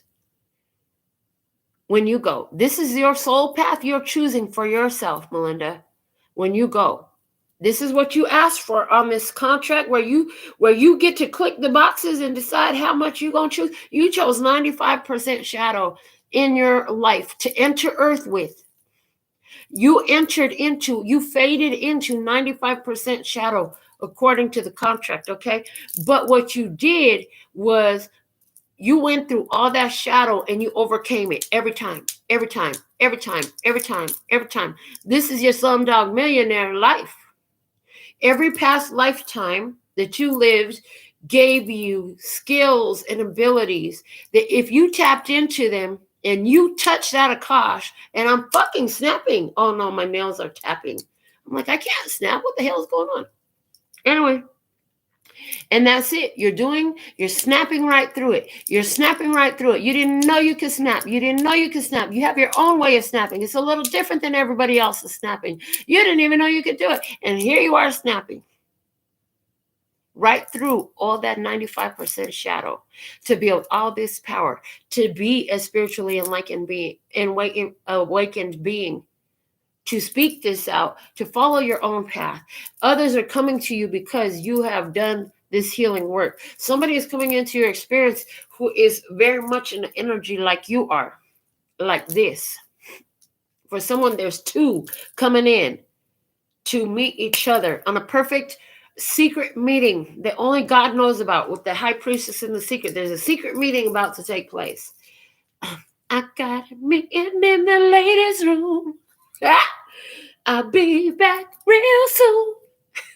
I got a meeting in the ladies' room. Okay, come through, Rainbow Tribe. All right.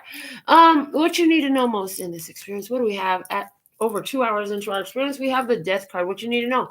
There's a whole transformation. Once death happens, it's over. Not only is it death, but it's already decayed. We're looking at bones here. We are looking at bones here. And we're looking at Scorpio energy here. Okay. The child of the great transformers. The child of the great transformers.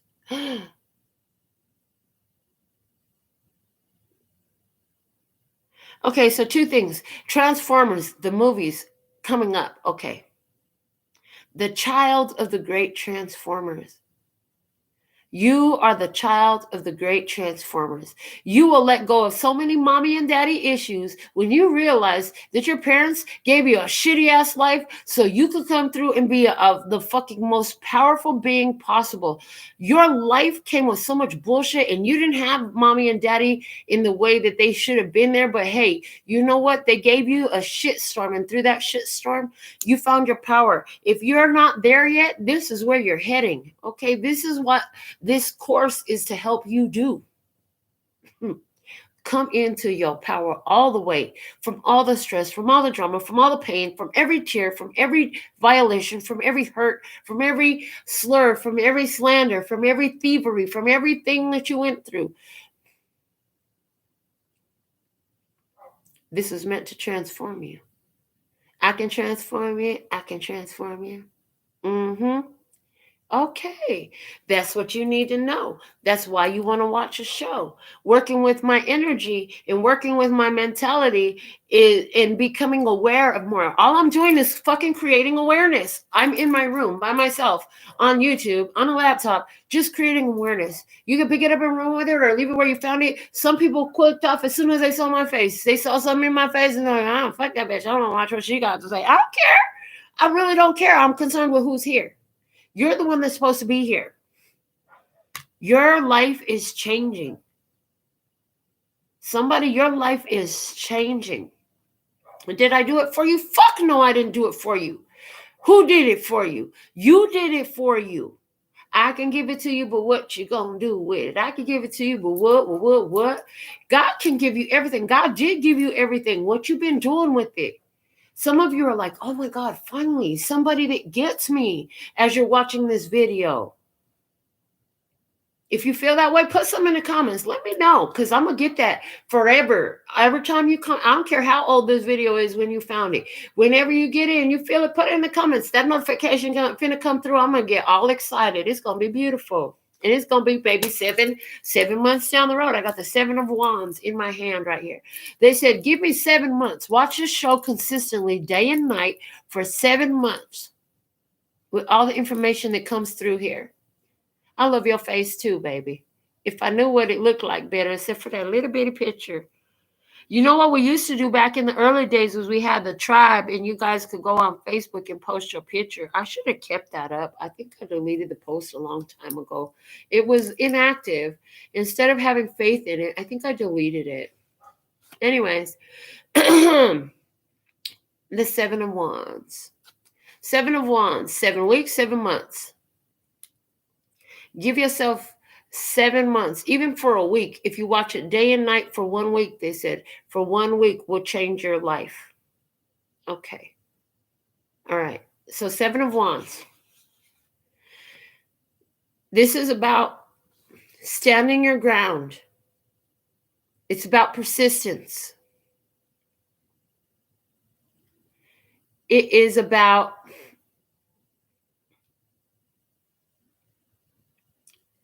defensiveness, being defensive. It was about defensiveness. This is about defensiveness. This is what you need to know. This is about defending your position. Okay. Whoa, the 5 of Wands comes out next. The 5 of Wands. The 5 of Wands talks about challenges, competitions, battles, strength training. It talks about strength training.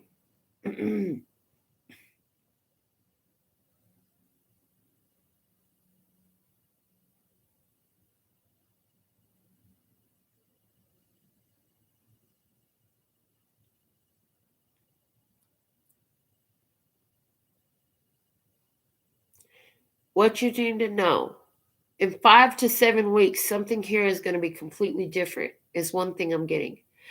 Between 5 and 7 weeks. There's something big at 5 weeks. There's something big at 7 weeks. I should write those things down when they come through. I don't. Okay. Whoa, the next one is the 4 of Wands. Okay, what I'm seeing here is, as you've been standing your ground in this battle, I see a reduction. Okay.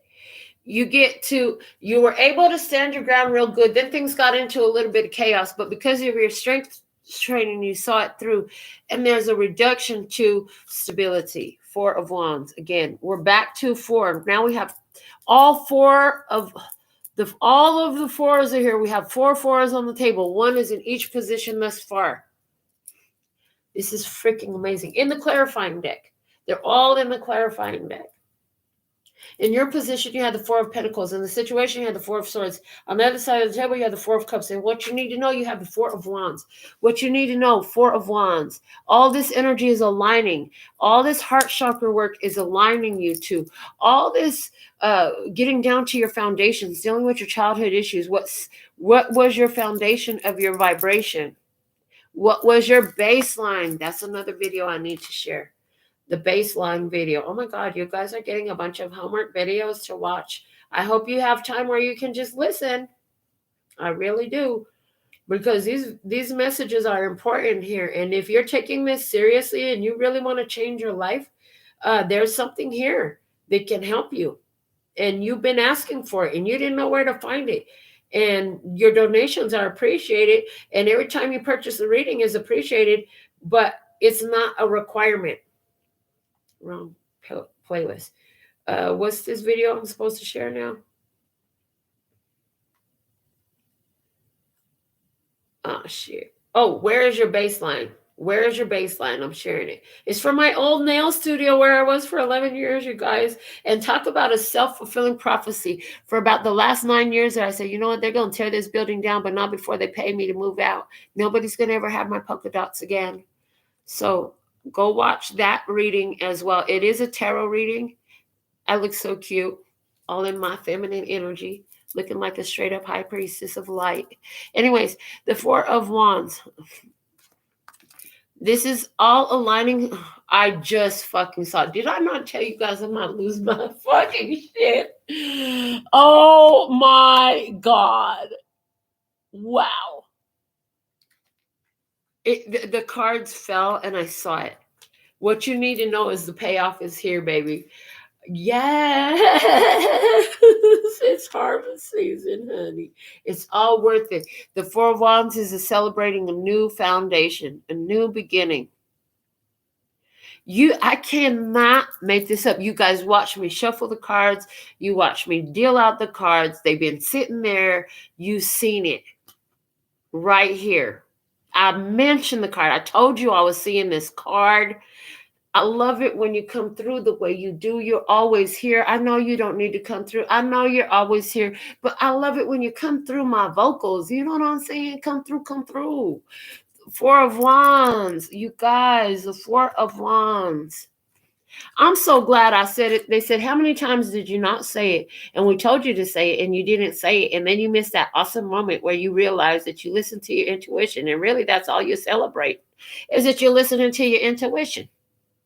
Celebrate it some more. That's great. That's great. Do we have... No, Tony is not here. Okay. All right. Four of Wands. New beginnings, new foundations, stability. This is a cause for celebration, honey. A cause for celebration in this death card, in this transformation. The end of one cycle, the beginning of a whole new thing. Yay. Stability. Oh yeah, with the Three of Cups, and there's a joy. Now, that was it the download earlier, the one where it had frustration and joy that we were talking about earlier, because this is what I saw. And that reading had Three of Cups energy in it too. I do remember that much. The Three of Cups, this is about your joy. Your joy. Stability in your joy. This is also, I have one deck that says open your heart. Is it open your heart? Yeah, open your heart. So this is about a heart-opening experience. I love, weren't we talking about appreciation and gratitude and one left shoe and one right sock and all that in the beginning of this reading? Because the next clarifier, I love, you cannot, this, yes, God, this is perfect. Thank you so much. Gratitude is the attitude that delivers more. To be grateful for is what you need to know. Oh, I can't wait for this testimony. You guys, I'm going to tell you something. My life, you know what my whole life is? My life is a freaking testimony. My life is the most beautiful testimony. Every challenge, every struggle, every pain, every tear, every difficulty, my life is a testimony. Beautiful things happened in my life so I could come and tell you about them. I got a big mouth for a reason, and I could talk a long time for a reason. And for some reason, God gave me that mouth. Maybe it's because my Venus is in Gemini, where I was able to just run that game. Like, I could talk. You know what? I used to, back in the day, I used to be like, I wish I could separate my heart from my vagina. I'd be a rich bitch. But I can't. It's not me. That's not what I am. I don't give a fuck what your money looks like. If I don't love you, I can't fuck with you. Period.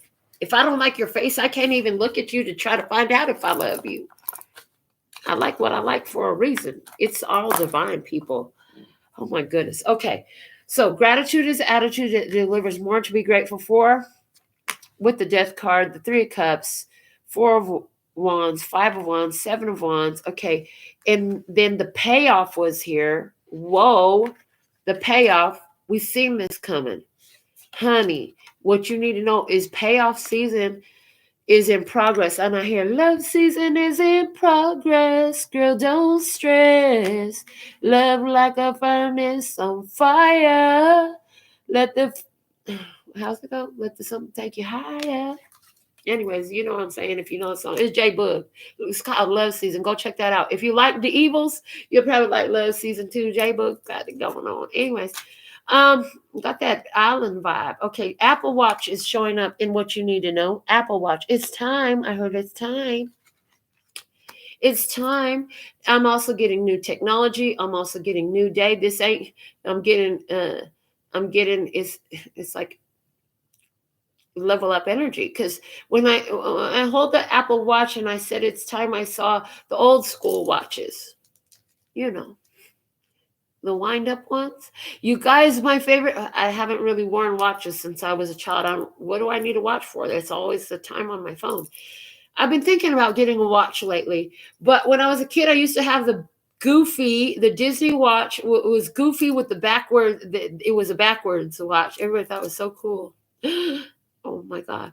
If I could turn back time, if I could find a way, I'd take back all the words that have hurt you and you'd stay. Okay, so there's something in that song for you from Cher. It was so advantageous that you turned back time. You went back to your childhood. You relive your childhood from some experience that you've been had. That's where you learned your shadow. You found gratitude. Oh, there's a big payoff here. I just got to say it. That's so fucking beautiful. True or false? The first generation of Apple Watches had GPS built in. False. GPS was added in Series 2, and an altimeter was added in Series 3. You are Series 3.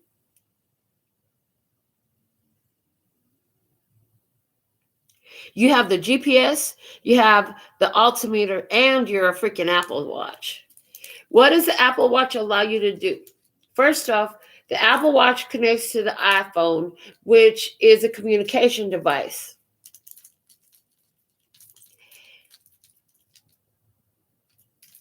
The Apple Watch is meant for more mobility than a telephone. It's meant for less bulk, so you're traveling lighter now. The GPS is the navigational system. It's talking about your inner guidance system. So, in this payoff,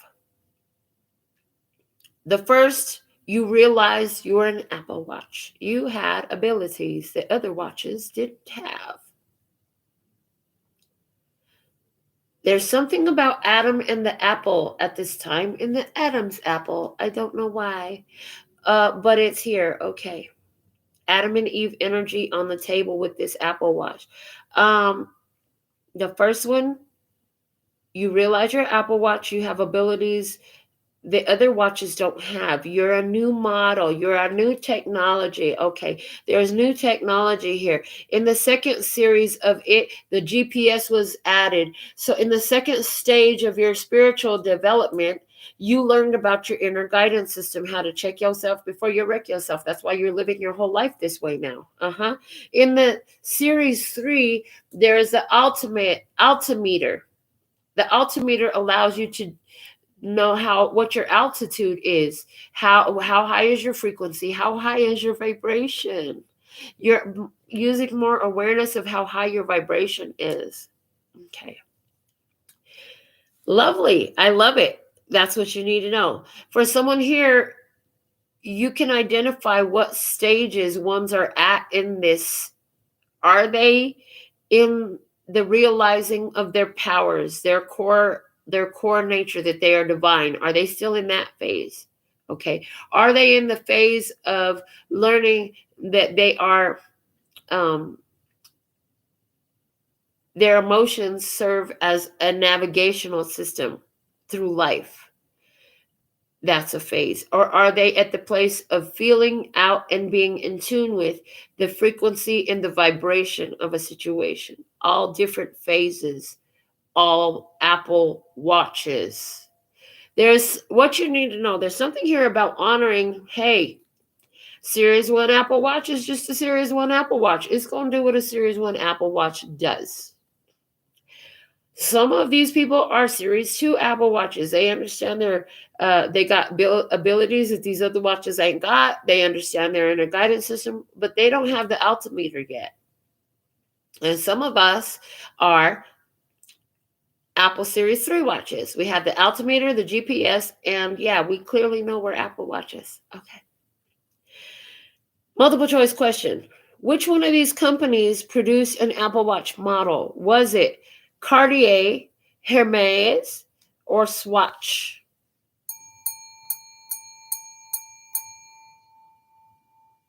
It was Hermes, okay? Hermes produced a Apple Watch model. Hermes. What the fuck? Hermes is a god. Hold on. Hermes. Greek god. Thank you. Hermes is an Olympian deity in ancient Greek religion and mythology. Hermes is considered the herald of the gods. He is also considered the protector of human heralds, travelers, thieves, merchants, and orators. Interesting. There's something here about that. Hermes was neither good nor evil. He was a trickster god who prized cleverness and amusement above all else, and was willing to toy with mortals and immortals alike.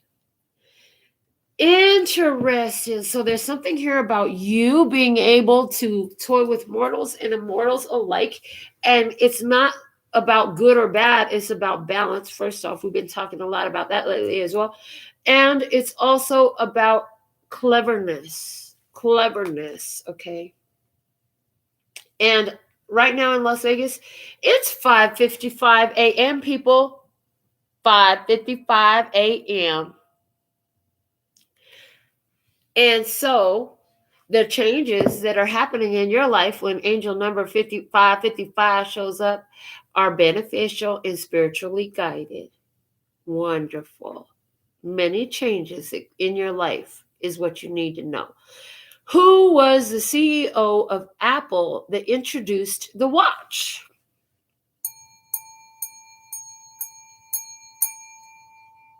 Tim Cook. Okay, I saw my friend Tim immediately. But you're cooking up something here. You're cooking up something, and it's going to pay off. That's what I get. Let's go ahead and see the guidance for you. Whoa, we're at 2.5 hours. Yo, I'm glad I got a nice rest before we did the show. The guidance for you. You have the Emperor showing up in your guidance. This is Aries season. This is Aries season. Okay, this is Aries energy. Okay. And immediately I'm hearing, we've been telling you guys, hold on, Aries season is really going to see some powerful launching forth in your physical experience. Some of these things that you're waiting to pay off, there's a big energy in Aries season. Okay, the Chariot is here, guidance for you, Aries energy with this Aries energy. Hold on, I'm not done with this. Let me put the clarifiers down. With this Aries energy, what I see is you taking action, following what your spirit has shown you, taking action, not backing down from any challenges, but overcoming them all with ease and flow. Doing what you need to do, not in the light, not in the dark. Sometimes it may seem like it's either light or dark, but it's all in balance. For the foundations of love, peace, and happiness, and to carry forward with this expansion. I hear as the expansion has occurred already in the spiritual, as above, so below, the expansion now must occur in the physical. And the first indicator that the expansion occurred on the spiritual plane, the first physical indicator of it was when you started feeling a little bit better.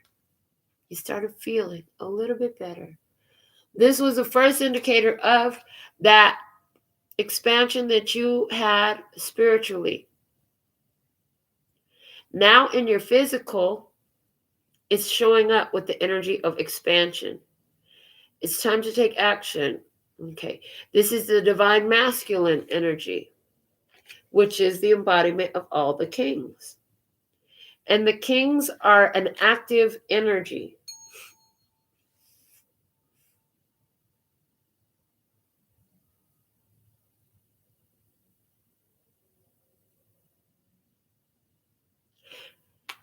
It's also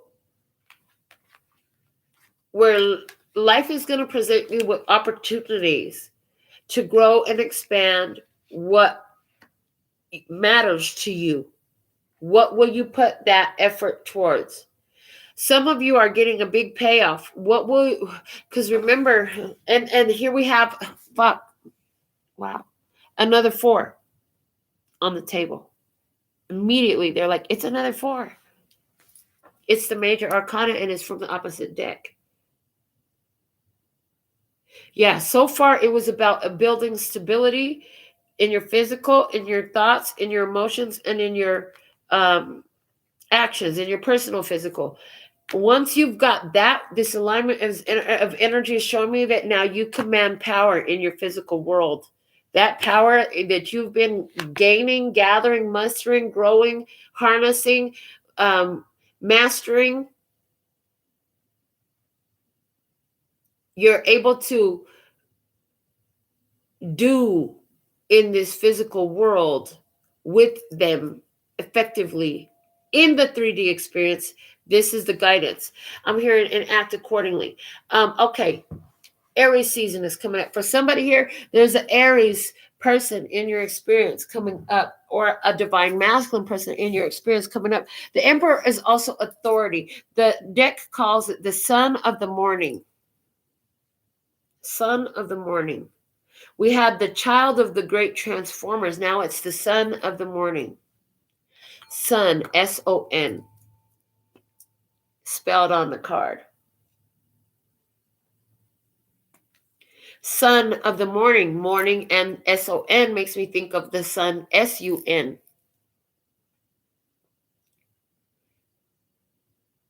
This is up early, doing things. For some, there's some guidance here to greet the sunrise, whether you greet it as you're going to bed or as you're waking up, greeting the sunrise. Okay. What else? Physical action. It's time for physical action. Something has to happen. Physical action. I hear God is stepping in to protect somebody's child. Okay, God is stepping in. Anywhere where you've been worried about your children and your money and all this stuff, remember that God is stepping in to protect you. Goddess is stepping in to protect you. The universe is on your side. You are protected. The universe is protecting you.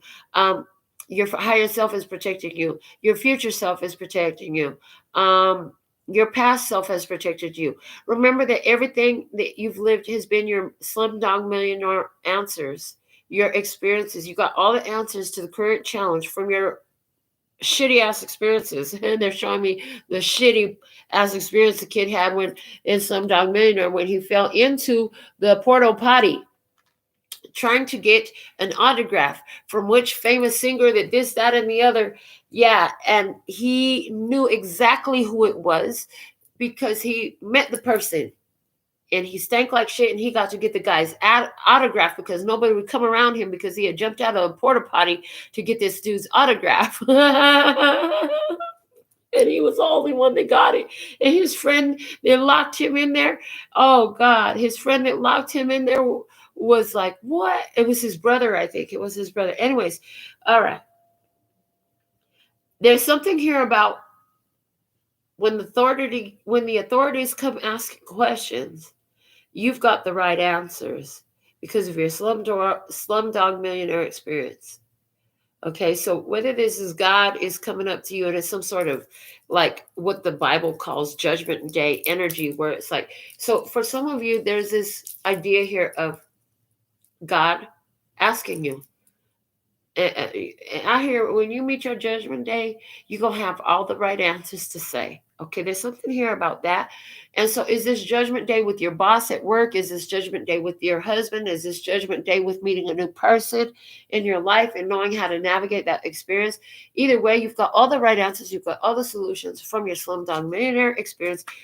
What are the clarifiers for this Emperor energy? First off, we have the Chariot. Zodiac sign Cancer. Okay. Zodiac sign Cancer, and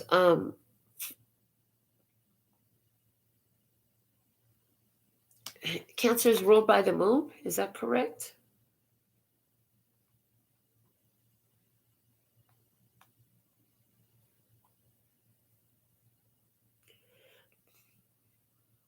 Yep, the moon. The moon. It is the moon. Okay. So Cancer is ruled by the moon. And this is about your intuition. Your intuition is going to guide you forward. Your intuition is going to guide you forward. Chariot, Cancer is ruled by the moon. Your intuition is going to guide you forward. The Chariot is movement. It is taking physical movement, especially when paired with the Emperor. This is about physical actions and physical movements. Okay. Yeah. So the Chariot here, physical actions, physical movement.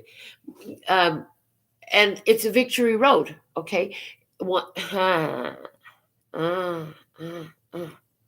ain't gonna get nowhere if you ain't moving.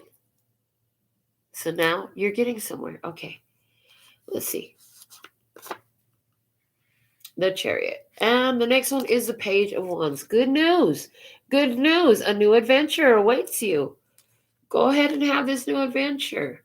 Discover new things.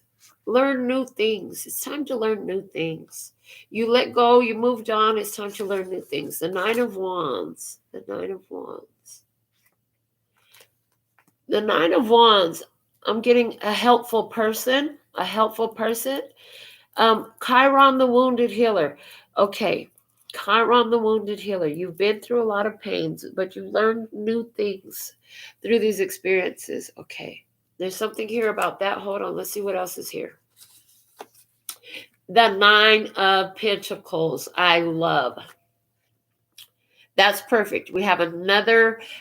So I hear angel number 99, but we have another alignment of energy in this 99 energy, the Nine of Wands energy moving into the Nine of Pentacles energy, which I see is finding the good news through the wounds that you've been through, finding the blessings, finding the approaching your wounding and your traumas to gain security and from learning and processing what you have to be grateful for in it. Thank you. As I'm looking at the other cards here, learning. If you have nothing else to be grateful for, your inner guidance system, your emotional GPS is on point at this point. And as a result, you have the Nine of Pentacles, which talks about material gains. Okay, so that Nine of Wands turns into Nine of Pentacles. Your struggle is about to turn into your gain, honey. That's what I see. The Nine of Pentacles, you're a spiritual powerhouse and you attract ones who need guidance because they're dealing with their own fears. They're dealing with their own insecurities, their own challenges, their own emotional instabilities, and they need help. And some of you are ones who are the helpers, okay, the guidance for you. Get on Victory Road, take this new adventure, okay, help yourself. And this is about creating independence and stability. This is not about creating codependency. This is about creating true empowerment of the authentic nature so that you now have the tools to go out there and lead others. There's one tarot card deck where this card is named Lead. Okay. And a great leader is always going to create more leaders. If you're in tune, if you're tribe, you are a leader in your own right. You are creating more leaders. The leaders that you create could be a whole classroom full of children. The leaders you create could be one person in a convalescent home. What? The leaders you could be your two children. The leaders you create could be your own channel and your own subscribers. But you are a leader. And an effective leader is going to train others to be a leader. Healer, heal thyself. But if they're coming to you for healing, it's not you healing them. It's you showing them how to heal themselves. Okay. What else about the guidance? I love this. You have powerful ability and skills that it now behooves you to use unapologetically and openly to be of service and advance along your path at once. Let everyone know what you have to offer. Let everyone know what you have to offer. Don't hide it. Do it unapologetically. If they don't like it, who gives a damn? Not you. That's their problem, and you know it. It's not your problem. It's their problem. If they don't like you living in your power, you making these awesome moves for yourself and getting what you deserve after so much challenge. Oh, freaking well. Use your powers, your skills and abilities to openly be of service and advance along your path at once. We also have restriction, and it's showing up in reverse. Restrictions are opened up. So I see a car that has been at the light, burning rubber, just waiting for that flag to drop so they could go in a quarter mile drag. That's what I see. They're waiting for that light because on a quarter mile, it's a light. So we spoke from like lap races as well as I saw the light drop to go. I saw the flag fall, say go. I saw both. I saw Fast and Furious, how the girl throws her bandana down or whatever it is. Okay. And then it's go time. The restriction is being lifted. I also saw a barricade, like an official authority barricade being lifted. The gate being lifted. It's like God was in charge here. God will decide when this gate, when it's go time. Pay attention. You're going to be guided to when it's go time. Restrictions are being lifted. Okay. You want to continue to speak out this freedom and this ability to move and navigate and accomplish in your physical experience. Okay. Guidance from our final round of trivia. Before I get into this, I got to blow my nose again. I can't sit here like this and pretend like my nose ain't driving me nuts right now. Hold on. I can't do this any longer.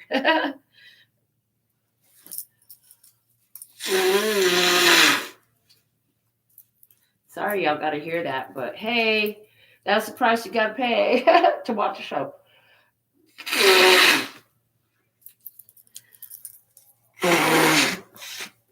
Okay. Better? I'll make this last one that I got to get up and take care of my hygiene for tonight's shadows. That's the goal. Okay. Here we go. Final round of trivia. We have an insect showing up. It's the dragonfly. So let's see what we have for trivia for about this dragonfly. True or false? Dragonflies have been around since before the dinosaurs. True. The oldest dragonfly fossils are 300 million years old. You are tapping into ancient wisdom. They're showing me the Stargate series of show. And the ancients ones, okay, they were the most advanced civilization that built the Stargate system. Whoa, yo, you're an ancient soul. That's one thing. Okay, remember what you've always said, because people would tell me, you're an old soul, Melinda. I said, no, I'm an ancient soul. So you are tapped into this ancient soul energy. You are this ancient soul energy. To what level have you developed it? It's time to continue developing that at whatever level you at, and applying this ancient wisdom, okay? Teaching what you know to whoever your tribe is, your viewers, your subscribers. Who's subscribing to you? I don't care who you are. You have your own subscribers. I heard subscribers are up. Yeah, I heard the subscribers are up. Yeah, you have breached critical mass. Oh, shit. They're showing me this game that I was playing on my phone for a little while to get distracted and get tired and fall asleep. And it's like, when that gate, I'm seeing them, there's all these little guys and they're all trying to run, and then you got to have more guys and their guys, and they can't run when the gates are down, but when that gate lifts up, they can run. Okay. You have so much momentum built, nothing can stop you now. You've built up so much momentum. Watch this explosion. Ooh, this phenomenal explosion I heard. Watch the phenomenal explosion. Now, I believe that's yesterday's shadow message that came out of. Whew. Multiple choice question. Which of these is true about dragonflies? They often eat mosquitoes. They only live a few days. They only live in North America. Which of these is true about dragonflies?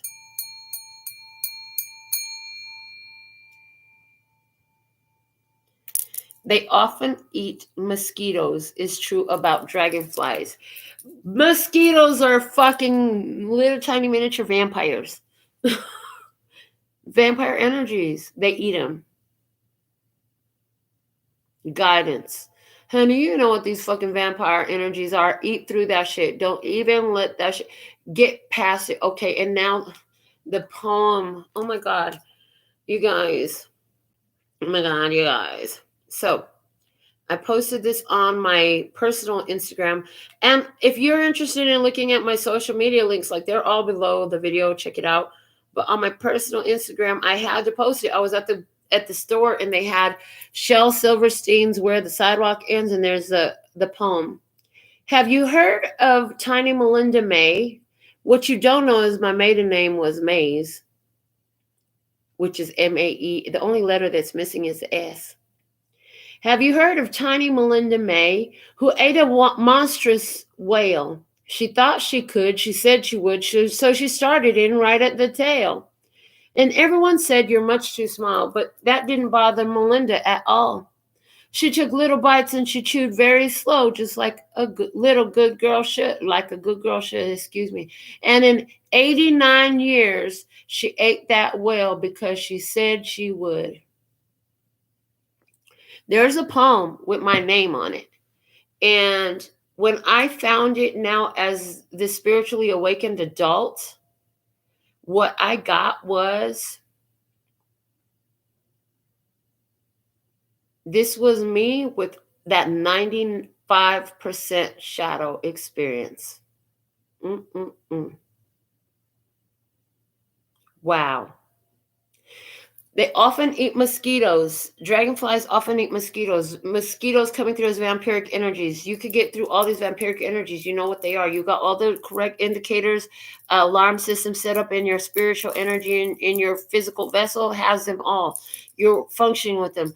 What's not true about dragonflies is they only live a few days. Don't buy into the bullshit that you're old. Don't buy into the bullshit that life is short. Stop it. Life is long enough to be happy if you want to.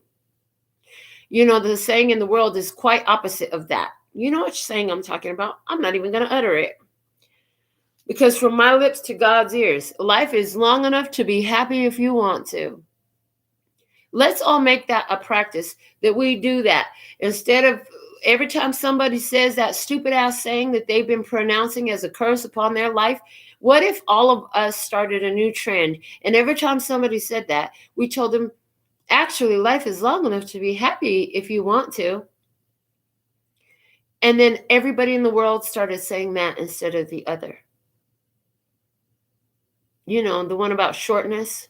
We ain't buying the old programming bullshit. What else is not true about dragonflies? They live only in North America. Now I'm going to take this personal. Apparently, I'm not always going to live in North America. That's what I heard. At some point, I'm finna move out of North America. But listen, so they live only in North America. Maybe you've always lived in a certain location.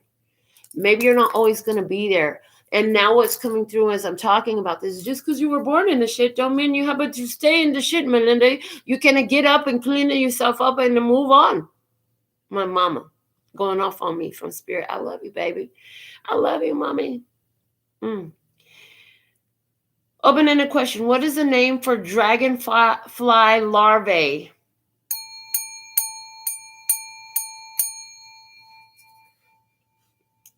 Nymph. Okay, what are larvae? Larvae are the little babies, okay? So if you're a dragonfly and you're all this that we've been talking about, the baby is a nymph. So I venture, if I were a betting person, I would bet that a lot of you is just a freak in the sheets, honey, that you have some very nymphomaniac type of ways early on, and it was part of your spiritual awakening. Yeah. You're probably still a very sexual person, but I feel like you're more protective of your energy now. Okay. But there's something here about you got that sex appeal. Come on, whip it on me. You got that sex appeal. Your energy is so fire. Your energy is so fire. That, honey, you turn people on. You got to understand, people going to be attracted to your energy. You need to protect yourself financially, physically, emotionally. In one of the episodes recently, I mentioned somebody needed to be careful walking down the hallway. We're still with that because I just saw that again. There's something about a hallway. I heard you got a creeper and you know where they live and you know where they be, what door they be at, okay? And so it's like when you walk by there, always be prepared to defend yourself in front of that door. Because you know that this dude gives you some kind of vibes. He sets off your altimeter, your spiritual altimeter. Yeah, somebody sets off your spiritual altimeter. Other than that, I feel like everybody is really good. If that's your experience, like you've come, whoever you are, if that's your experience in your 3D, they mentioned something too in another message. And there's something here about repeating the message because I just kind of stuttered a little bit. They're trying to repeat the message to you because you still haven't got it. Is it that you're going into somebody's room? Somebody here, you're going into somebody's room and you need to be passing by because you're actually going into the room of a person who is very dangerous. I heard scandalous. She's so scandalous. She's so scandalous. Scandalous. Okay, so somebody here is scandalous. Okay. Maybe in your past, you were very scandalous sexually. Maybe it's time for you to connect with a bunch of energies, honey, and be like the bee and pollinate all types of flowers. Somebody, you feeling that way? Maybe you about to become what people was going to talk about scandalous. Maybe you've been had your physicality, your spiritual, your physical pleasures on lockdown in some type of way. Maybe this isn't even about about sex, but this is about the energy of having all the resources you need to actually fucking live a best life now. And it's going to be a big scandal because, oh my God, did you see where she's at now? Did you see where she's at now? I'm going to tell you one of the things I've been manifesting. I feel safe in telling and sharing this vision with you. Couldn't you guys imagine that every show, like maybe every 2 or 3 days, we're in a different spiritual location?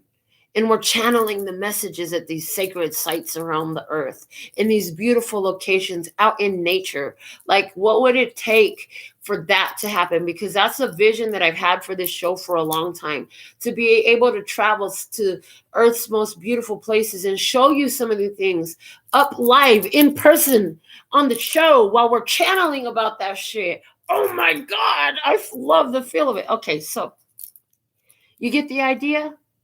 There's something here that you've been protecting, that you value, so that it could hatch right on time. You've had to be very careful in money matters because there have been attacks. But honey, you have found the path with money all over it, waiting for you to find it, honey. And you're setting your feet onto this path. Yeah, absolutely you are. And it's been a long time coming. It's been a long time coming, but you know the change is here, baby. Because now your root chakra is clear from the rooter to the tutor. Now, from your root chakra to your crown chakra, it's working now. It's hitting that mark. There's a wholeness about you now. It had to do with understanding that see, common misconception was you had to just be a light worker. You're a light worker. You're a light worker. Yeah, but there's still no balance if it's all light.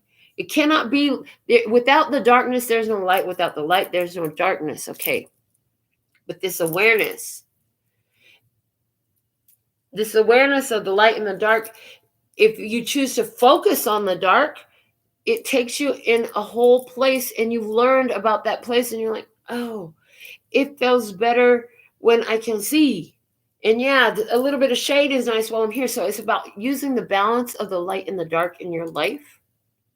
So much so.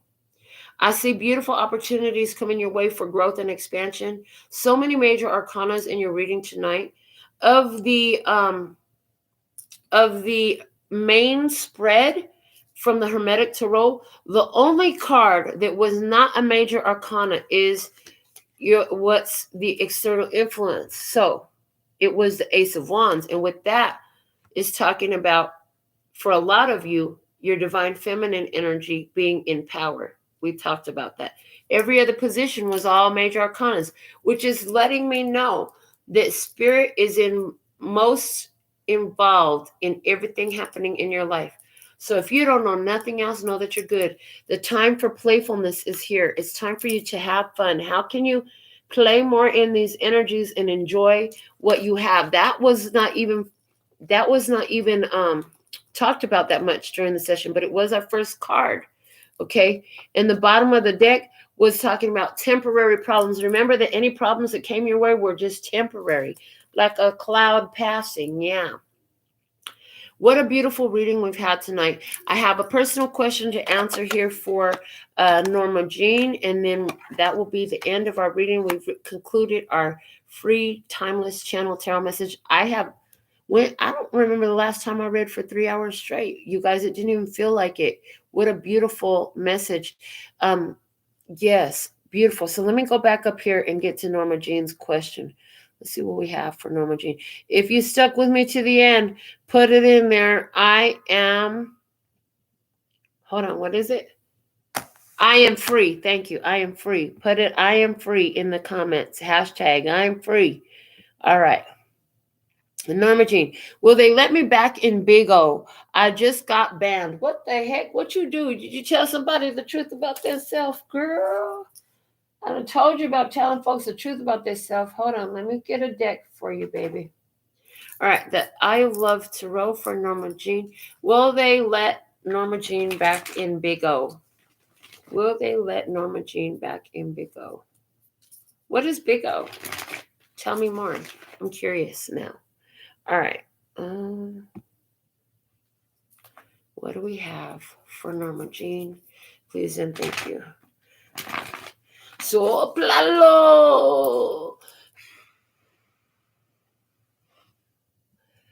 All right. She said I said a lot. I bet you did, girl, to get banned for your mouth. Hey, that happened to me. Hold on. Before I give you your answer, I got to tell you something. I went to listen to my friend speak at a spiritual store here in Las Vegas. And when I got there was some people I had met from the spiritual community around town. And they were asking me what I had been doing. And I was talking to them about how I was working with triggers and how triggers are our own responsibility. I started going into the whole thing about triggers, right? And do you know I triggered the fuck out of the owner of the store and I got kicked out of her store for talking? Yeah, she said my voice was making all the bowls go off. Instead of realizing it's because she was in the presence of the divinity and the bowls are resonating with me, she kicked me out of her store. Yep. Okay. Yes or no? 1, 2, 3, 4, 5, 6, 7, 8, 9, 10, 11, 12, 13, 14. Nope. Not right. Not as the energy sits right now. They won't. Not as the energy sits right now. Girl, you done hurt somebody's feelings. You done triggered the fuck out of somebody today. But you know what I saw? I saw this emperor and I saw this chariot. And I feel like, see, because here, the 7 of Cups, this was about you. You need to open up your options and brighten your horizons. I don't know what the fuck big O is, but let's see what else. The Chariot, this is about you moving on from the shit. This is you. And the Emperor, this is because God is trying to protect you from something. You don't need to be over there. Look, over there, it's a whole fucking fight about to happen. Yeah, no, you don't need to be over there. This is about freeing yourself from some bullshit. Yeah, you don't need to be over there. It's just, no. And it's better for you. That's what I got for you, babe. All right. So thank you all so much for joining me tonight. Until next time, sending you so much love and peace and happiness. Kamsahamnida. Gracias. Later, baby. She said there's a warlock there. Girl, yeah, you ain't supposed to be over there. You ain't supposed to be over there. Oh, shit. All right, y'all. Good morning. Over here is a good morning. But I'm going to sleep. Good night.